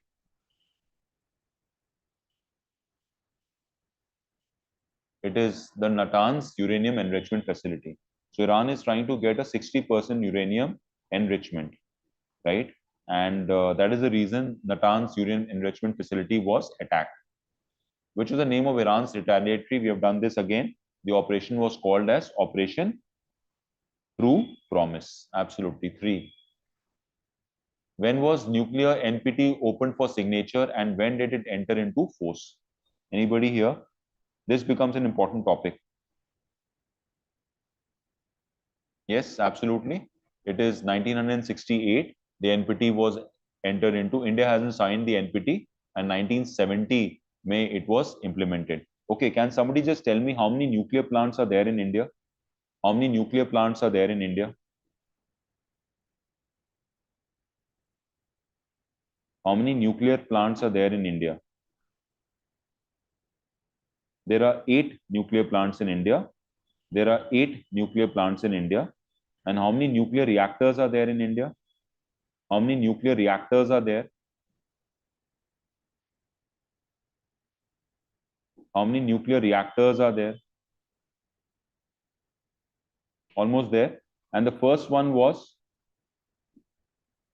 I think the number of nuclear reactors should be 24, but please check it once. The first nuclear reactor in India was the Apsara nuclear plant. The first nuclear plant was Tarapur. And now what was in news? What was in news is that there is a, yes, absolutely. There is the new one coming up in Nevada, which is in Bihar. In Nevada, Bihar, there's a new nuclear reactor coming up. Okay, so Grishma, have you confirmed this? I thought it's 24. So now it's 25 nuclear reactors. Have you confirmed this? All right, so that's 25 nuclear reactors. So you should know this. There are 8 nuclear plants. There are 25 nuclear reactors. So does it include Nevada? So can you just check that? So one is 8 nuclear plants. The first one being the Tarapur. The first nuclear reactor in 1955 was Apsara. And who's the father of the atomic energy and in India? Who was the father of, yes, Homi Jahangir Baba, the joint cooperative. So this becomes a very important thing because USA walked out of it in 2017 once Trump came into power. So tell me, the joint comprehensive plan of action signed in 2015 was a result of negotiations between Iran and which group? Very nice, Arya. Very nice, Adrit. Yes, the answer is P5 plus 1. So even Germany was part of it. So the P5 and Germany was part of JCPOA. So what did they want? What was the objective of JCPOA? They wanted to stop Iran from making a nuclear bomb. So they wanted to keep a control on the enrichment of the uranium there. Okay, so the answer for this is definitely C. So if you look at it, these were the attacks that happened. Natanz uranium enrichment facility, nuclear research center. They also attacked the military bases and Operation Promise, explosions. ये सब ठीक है, ये सब basic चीजें हैं. और ये याद रखना, International Atomic Energy Agency. This is an autonomous body. It is not a specialized agency of UN, but it is headquartered at Vienna. Right? So we've also mentioned about the proxy war that Iran does, the axis of resistance, Hezbollah's in Lebanon, Hamas in Gaza. It's also supporting the Houthis. And this has all started after the Islamic Revolution in 1979. Okay, so these are the places where they have attacked. If you see, Iran doesn't share any border with Syria, right? So it shares a border with Iraq, and it's very close to Kuwait, but it misses it. So if you're asked this question that how many countries are bordering Iran, so please don't have Syria in that, and even Kuwait is not there. And this is the Strait of Hormuz here. It's connecting the Persian Gulf with the Gulf of Oman here. Okay. NPT, it's an international treaty which was signed in 1968, entered into force 1970, and these are the official nuclear weapon states. Ma'am had also discussed with you about the SIPRI report in which Russia has got the highest nuclear stockpiles, and 9 countries in the world as of now that have nuclear weapons. And these are countries had built and tested nuclear weapons before 1st January 1967. So these are the official nuclear weapons, which is US, China, UK, France, and China. Okay, Russia now. So these are the countries. And JCPOA becomes important. I've already said they want to stop this. North Korea withdrew from NPT in 2003, and after that, of course, we all know that North Korea has a nuclear bomb. India and Pakistan, Israel, they have never signed the treaty, but now they have the nuclear weapons. No, India is not part of the NPT. So you know the countries which are part of it. Russia has got the highest number of nuclear weapons, followed by USA. Then we have China, then we have France, then we have UK, then we have India with 180 nuclear weapons, followed by Pakistan at 170. Then we have Israel and North Korea. Okay. Operation Sindhu is what we conducted in Iran to evacuate the Indians who got stuck there. So Operation Sindhu becomes important, right? Can somebody just tell me quickly that this year there was one more operation that we conducted when the earthquake happened in Myanmar? What was the name of that operation called? Yes, absolutely, Adrit. Very nice. The operation, it was called as Operation Brahma. Operation Brahma. What was the purpose of India's Operation Sindhu? So Armenia is a very friendly country to us, right? To evacuate the Indian nationals from Iran through Armenia escalating conflict. So answer B would be absolutely right here. You know, Armenia and Azerbaijan, they have a conflict which now supposedly is resolved, and this is for the Nagorno-Karabakh region in Azerbaijan, where Armenian separatists had been ruling for almost 32, 33 years, and the war happened 3 years ago, in which Turkey supported Azerbaijan. In fact, Azerbaijan over the last 30, 35 years has become extremely rich because they have gas at Baku. I mean, gas storage. So economically, they are much, much ahead of Armenia now, and it was more of a drone warfare. They were able to defeat Armenia. Okay, and Nagorno-Karabakh area. Now Armenia has also accepted that yes, that area belongs to you. Earlier, belongs to Azerbaijan. So Operation Sindhu is done. So, you know, we have made a list of all the important operations that India has done. If you see the years, Operation Kaveri is 2023 when the generals Buhan and his RSF head had, you know, collided. Then this Operation Kaveri was done in Sudan. Ajay, you should know, is for Israel. Ganga was, we've already mentioned this, was Ukraine when February 2022 Russia invaded Ukraine. Devi Shakti was 2021 in Afghanistan, right? COVID, we had various operations like Vande Bharat, Samudra Setu. All these operations were during COVID. Okay, ma'am has already spoken about the women farmer year. So next year is going to be the year of women farmer. Okay. So what is India's rank in the energy transition index? I'll quickly run through the slide so that you can have a look at what is India's 6 minutes more. We are done. What is India's rank in ETI? Tell me. Yes, India's rank here is 71st. India's rank here is 71st. So energy transition index is again by World Economic Forum. And the country that's got rank 1, tell me the country that's got rank 1 in the energy transition index. Which country has got rank 1 in energy transition index? So basically converting to the renewable energies. Can somebody tell me which country has got rank 1 in energy transition index? It is Sweden. Sweden has got rank 1 in the energy transition index. Okay, so first rank is Sweden at 78.4. The second rank is of the second rank is of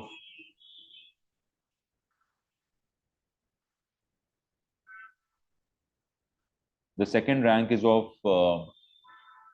can I switch on the video of the laptop? Is that okay? The second rank is of Denmark. So that second rank is not important, but yeah, Finland is ranked third, and India's rank in this is 71. Okay, so this is the energy transition index, and which organization publishes the energy transition index? So third is not important. Anyways, you should just remember Sweden. Yes, it is present. It is by the World Economic Forum. It is by the World Economic Energy Transition Index is by the World Economic Forum. Okay. Next one. Which country topped the Energy Transition Index 2025 among the 118 countries? Who topped it? Yes. Like I said, it is Sweden.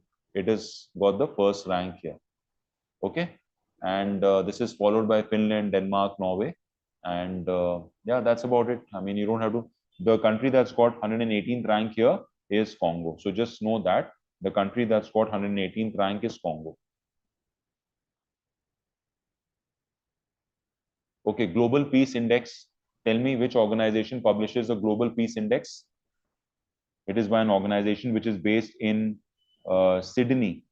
It is an organization that is based in Sydney. So tell me in the comment box which organization publishes the Global Peace Index. The same organization had also published the Global Terrorism Index, in which Burkina Faso had got rank 1, and second was Pakistan. The same institute has published this rank. Yes, it's Institute of Economic and Peace. This is based at this is based in Sydney, right? You should know this. This is C, right? So here the country that's most peaceful is Iceland. You should know that. And so this is a global peace index, right? And India's rank in this index is 1-1. If I'm not mistaken, it's 115th, if I'm not mistaken. India's rank is, which country ranks first? You know this answer is Iceland is the country that's ranked first. India's rank, which country is the least peaceful according to the Global Peace Index? Anybody? Yes, Russia is the most, least peaceful country. Can you tell me which is the second most less peaceful country? Yes, it is Ukraine. India's rank in this Global Peace Index is, what is India's rank in this? 115, absolutely. And this index is out of 163 countries. So remember that rank 1 जो है इसमें global peace index में first rank जो है Iceland का है, India का rank 115 है, और लास्ट रैंक है 163 का. ये किसका है? This is of Russia. Remember that. What are the criteria on which this is calculated? We are seeing social security, we are seeing the domestic and international conflict, and we are saying the state of militarization, right? So primarily Russia has got into it because of domestic and international conflict, and also the state of militarization. Because of that, Russia has got this low rank here. Okay.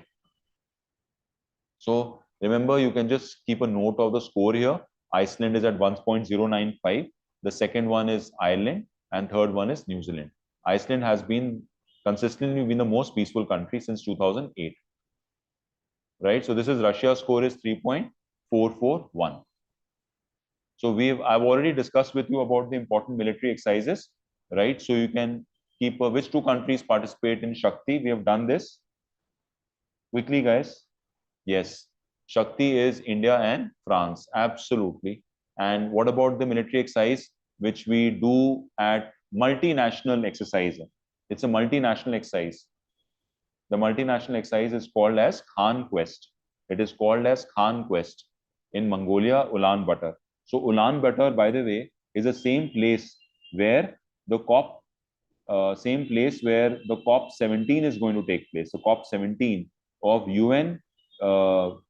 UNCCD, convention to combat desertification का, उसका 17 जून का उसका date भी आता है, last month के important days में भी आ जाएगा वो। तो उसकी जो मीटिंग है वो उलान बटर में है। सो जहाँ पे ये उलान बटर में खान क्वेस्ट भी हुआ है, नोमैडिक एलिफेंट भी हुआ है, तो दैट्स व्हाई उलान बटर से याद आया COP 17 of UNCCD, right? COP 17 of UNCBD is going to be in Yerevan in Armenia. So remember that. That's going to be next year only. Exercise Shakti, where was it held? Can somebody tell me here? Where was Exercise Shakti held? No, it was held in La Cavalier in France. It was held in La Cavalier in France. The first ever joint special force, the first edition between Indian Air Force and the US Air Force. Yes, it is called as Tiger Claw. Absolutely. So that's about it. Conquest ho gaya. We have done Shakti. I think this one becomes pretty important. You see the person on the right. Who is he? The person on the right. Yes, he is the person who heads the Indian Meteorological Department. It's quite an old organization with headquarters in 1870, which was set up in 1875, headquarters in Calcutta. Then it shifted to Shimla, then it shifted to Pune. Now the headquarters is in Delhi. So that's Mrityunjay Mahapatra, and he has been awarded by the United Nations Environmental Program the Sasakawa Award.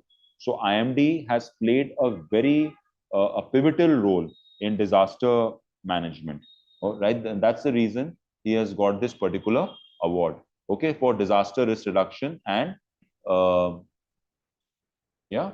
So who received the United Nations Sasakawa Award for disaster risk reduction? That's Mrityunjay Mahapatra. The option is going to be C here. This becomes quite important, and you should know about this organization. You should also know about the World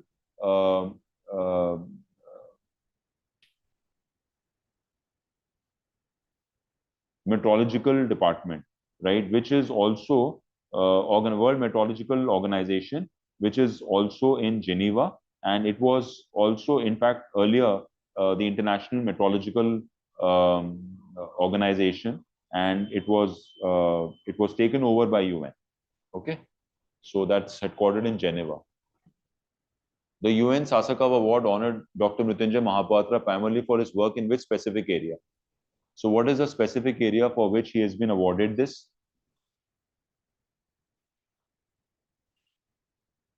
So he's also known as a Cyclone Man of India. He's also known as a Cyclone Man of India, and that should give you the hint here. Cyclone Man of India, Mrityunjay Mahapatra. So cyclone mortality reduction in the North Indian Ocean. Early warning system for cyclone. When was the Indian Meteorological Department established? Okay, so around the same time, the International Meteorological Department was also set up, which later changed to World Meteorological Department. The question for you is, who is heading the World Meteorological Department right now? Who is heading the World Meteorological Department? So this was 1875, right? So that's about the Sasakawa Award, United Nations Sasakawa Award for disaster risk reduction. Okay, and yeah, I think that's not required. Headquarters is Delhi, earlier the Calcutta. Yeah, absolutely. And this comes under the Ministry of Earth Sciences. The question is, who's heading the Ministry of Earth Sciences? Who is heading the Ministry of Earth Sciences? Can somebody answer that? Who's heading? Yes, absolutely, Grishma. It is Jitendra Singh. It is Jitendra Singh who is heading the Ministry of Earth Sciences. World Environment Day. So this time the meeting was in South Korea. South Korea was the Sial was the headquarters for the World Environment Day, which is on the 5th of June. So on this particular day, so this is the last topic I'm taking for today. On this particular day, 1972, the first human environment uh, summit took place in Stockholm in Sweden, and UNEP was born on this particular day. UNEP is based at Nairobi, which is the capital of Kenya, and it is headed by Ingus Anderson, right? UNEP, and so from 1973 they started celebrating the World Environment Day, and the theme for this year is "Say No to Plastic." Okay, theme is ending plastic pollution. So plastic pollution related इस साल का theme है, और south Korea में इसकी इस साल meeting हुई थी. ठीक है, तो also just keep a track of all the important summits that have happened, and Rio summit becomes the important summit, the landmark summit in 1992, which gave birth to three COPs. Okay, one is UNFCCC का जो COP है, जो इस साल Belum Brazil में होने वाला है, और UNCCD का जो मैंने तुम्हें अभी बताया, जो अगले साल COP17 इसका होगा मंगोलिया में, जो एवरी 2 years होता है. और फाइनली जो है वो UNCBD है, बायोडाइवर्सिटी का, जिसका जो मीटिंग है, the meeting is going to be held next year in Armenia in Yerevan. And the UNEP headquarters, you already know, it is in Nairobi, Kenya, headed by Ingus Anderson. UNFCCC headquarters is in Bonn. Similarly, UNCBD headquarters is in Montreal in Canada. UNCCD desertification ka headquarters is in Bonn, Germany. Okay, so this one becomes quite important. So 5th of June 2025 is the World Environment Day. Which country is the global host for the World Environment Day, guys? Who is the host? Yes, it's the Republic of Korea. It's the Republic of Korea. So now Korea also has a new president, Lee Jae. Lee Jae is the new president. The earlier president was impeached. His name was Yoon, right? Yoon was impeached, and Lee Jae has become the new president of Korea, Republic of Korea. So when was the World Environment Day established? Which year was it established by the United Nations General Assembly? Which year was it established? 1973. It was established. We started celebrating from 1973. So when the United Nations first Human Environment Summit happened, that's the day World Environment Day was established. Yeah, which summit was it?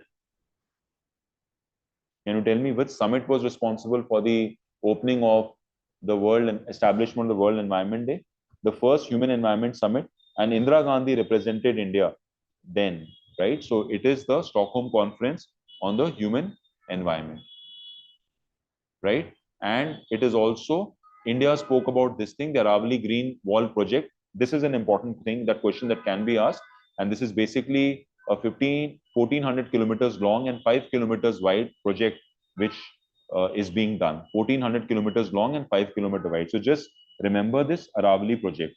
The question that can be asked is, the Aravali mountains spread over which all states? I want that answer in the comment box. The Aravali mountains is in which all states?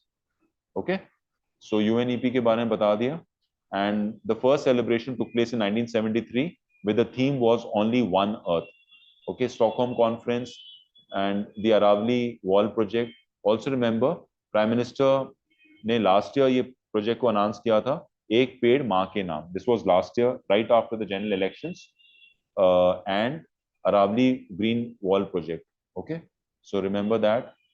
So this was launched last year on the World Environment Day. एक पेड़ माँ के नाम. So this is, if you look at it, 1,400 kilometers, 5 kilometer green belt. This is known as the Aravali Green Wall Project. So if you look at it, I've already mentioned here, yes, the states are Haryana, Rajasthan, Gujarat, and Delhi. International Day of Yoga becomes quite important. So yoga comes under the Ministry of Ayush, and we are looking at the following things here. We are looking at yoga, we are looking at Siddha, we are looking at naturopathy, we're looking at homeopathy, we are looking at Unani, right? So yeah, so these are the things that we're looking at. So when is the International Day of Yoga? This is 21st of June. So this is when you have the summer solstice, the longest day, uh, in a year. So that's why 21st of June has been selected as the International Yoga Day, and this was accepted by UNGA in 2014, and we've been celebrating since 2015. Okay, yoga का मतलब होता है to join. ये भी question तुमसे पूछा जा सकता है. योगा का मतलब होता है to join. Okay, and the theme for this year, can somebody tell me here what is the theme for this year? Yes. So it is yoga for one health, and one earth and one health is a theme for this year. Okay, so that's the International Day of Yoga, and yoga for one. Yeah, absolutely. So this is the theme. You know about these basic things, and it was first recognized on the 11th of December 2014. So it comes under the Ayush Ministry. Again, you should know Ayush Ministry has yoga, it has Siddha, it has naturopathy, it has homeopathy, it has Ayurveda, and it has Unani. There are 6 of them that comes under the Ayush Ministry. Okay, so I think cricket and all you guys will be very familiar with the 18th IPL, which was won by Royal Challengers Bangalore. Okay, now, guys, so we are done with today's session. I mean, GK for a particular month, it can go endless, but what we have tried to do in this month's session is we have tried to cover some 25 to 30 odd topics. But I would just like to leave a note here that there are a few days which are important, which you have not covered because, it's impossible to cover every topic when you're trying to cover them in depth. One is the 1st of May, which is the Milk Day. And I would like you to read about Varghese Kurian and, the Operation Flood, right? So that becomes a very important day, 1st of May. Similarly, I would like you to read about the International Labour Organization, and 12th of June is related to the International Day for Child Labour. So you read about the International Labour Organization, which is headquarters again in Geneva, and 17th of June, because that's a day for desertification. So that becomes important. 21st of June, we've already done. Ma'am has already covered with you the Samvidhan Hatya Divas, 25th of June. And so there are, so these are some of the important days that you can do. And the rest, we'll cover through our mocks and questions around it. But yes, we have broadly covered the important topics for the month of June. Now, this exercise we will be doing every month. We'll be coming on the YouTube and discussing about the important pointers for a particular month. We are going to cover this in detail in class. I mean, there are going to be a lot of more topics that we do in the class. But today we had about almost 4 hours, 15 minutes with you, and we've discussed a lot of topics. What we want is that you should do some more research on these topics back home. And one word of caution I would like to give you here is, we've been seeing a lot of YouTube videos of other chaps, and I can just tell you that um, there is a huge gap that we see in terms of what is being uh, what is being told in terms of the important topics for a particular month. And it's something called as a content bombardment, that you give, show something which is very important and put lots of inputs on those topics which are not at all important. So you have got to be extremely discerning in terms of what you should study. Somebody just blurting out a PPT and telling you word by word, verbatim, what it means, I mean, that's not instruction in any way. So there is a big lacuna in terms of how what kind of content is being provided on the YouTube, since it's a free platform and anybody can just come and uh, talk about anything. It could be a lot of nonsense also. So you've got to be extremely discerning in terms of what you do. And what we have tried to do today is talk about topics, have a candid discussion with you, and talk at length. And that's how you should do topics.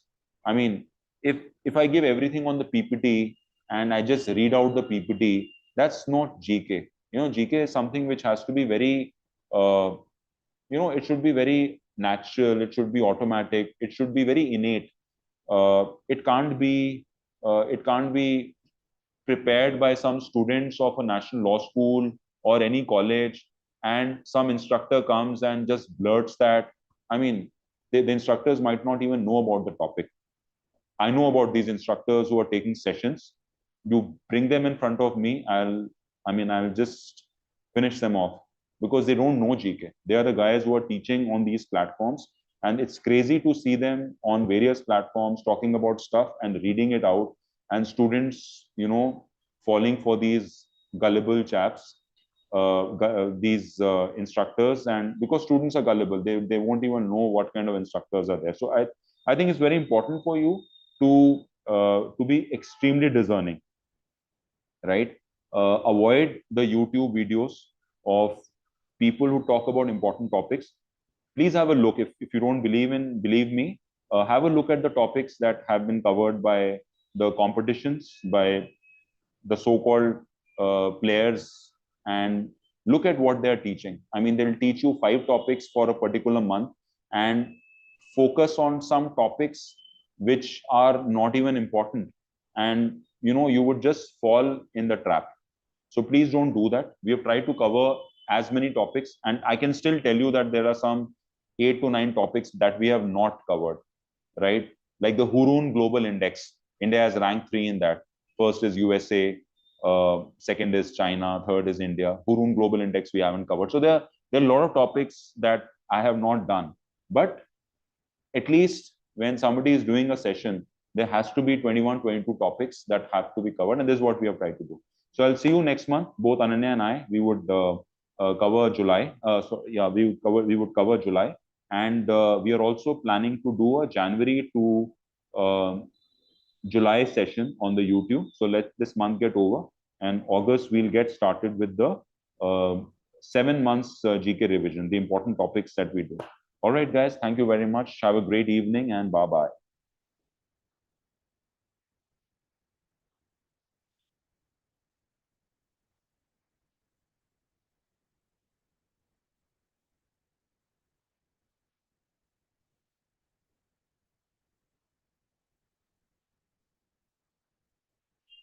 बंद कर दूं?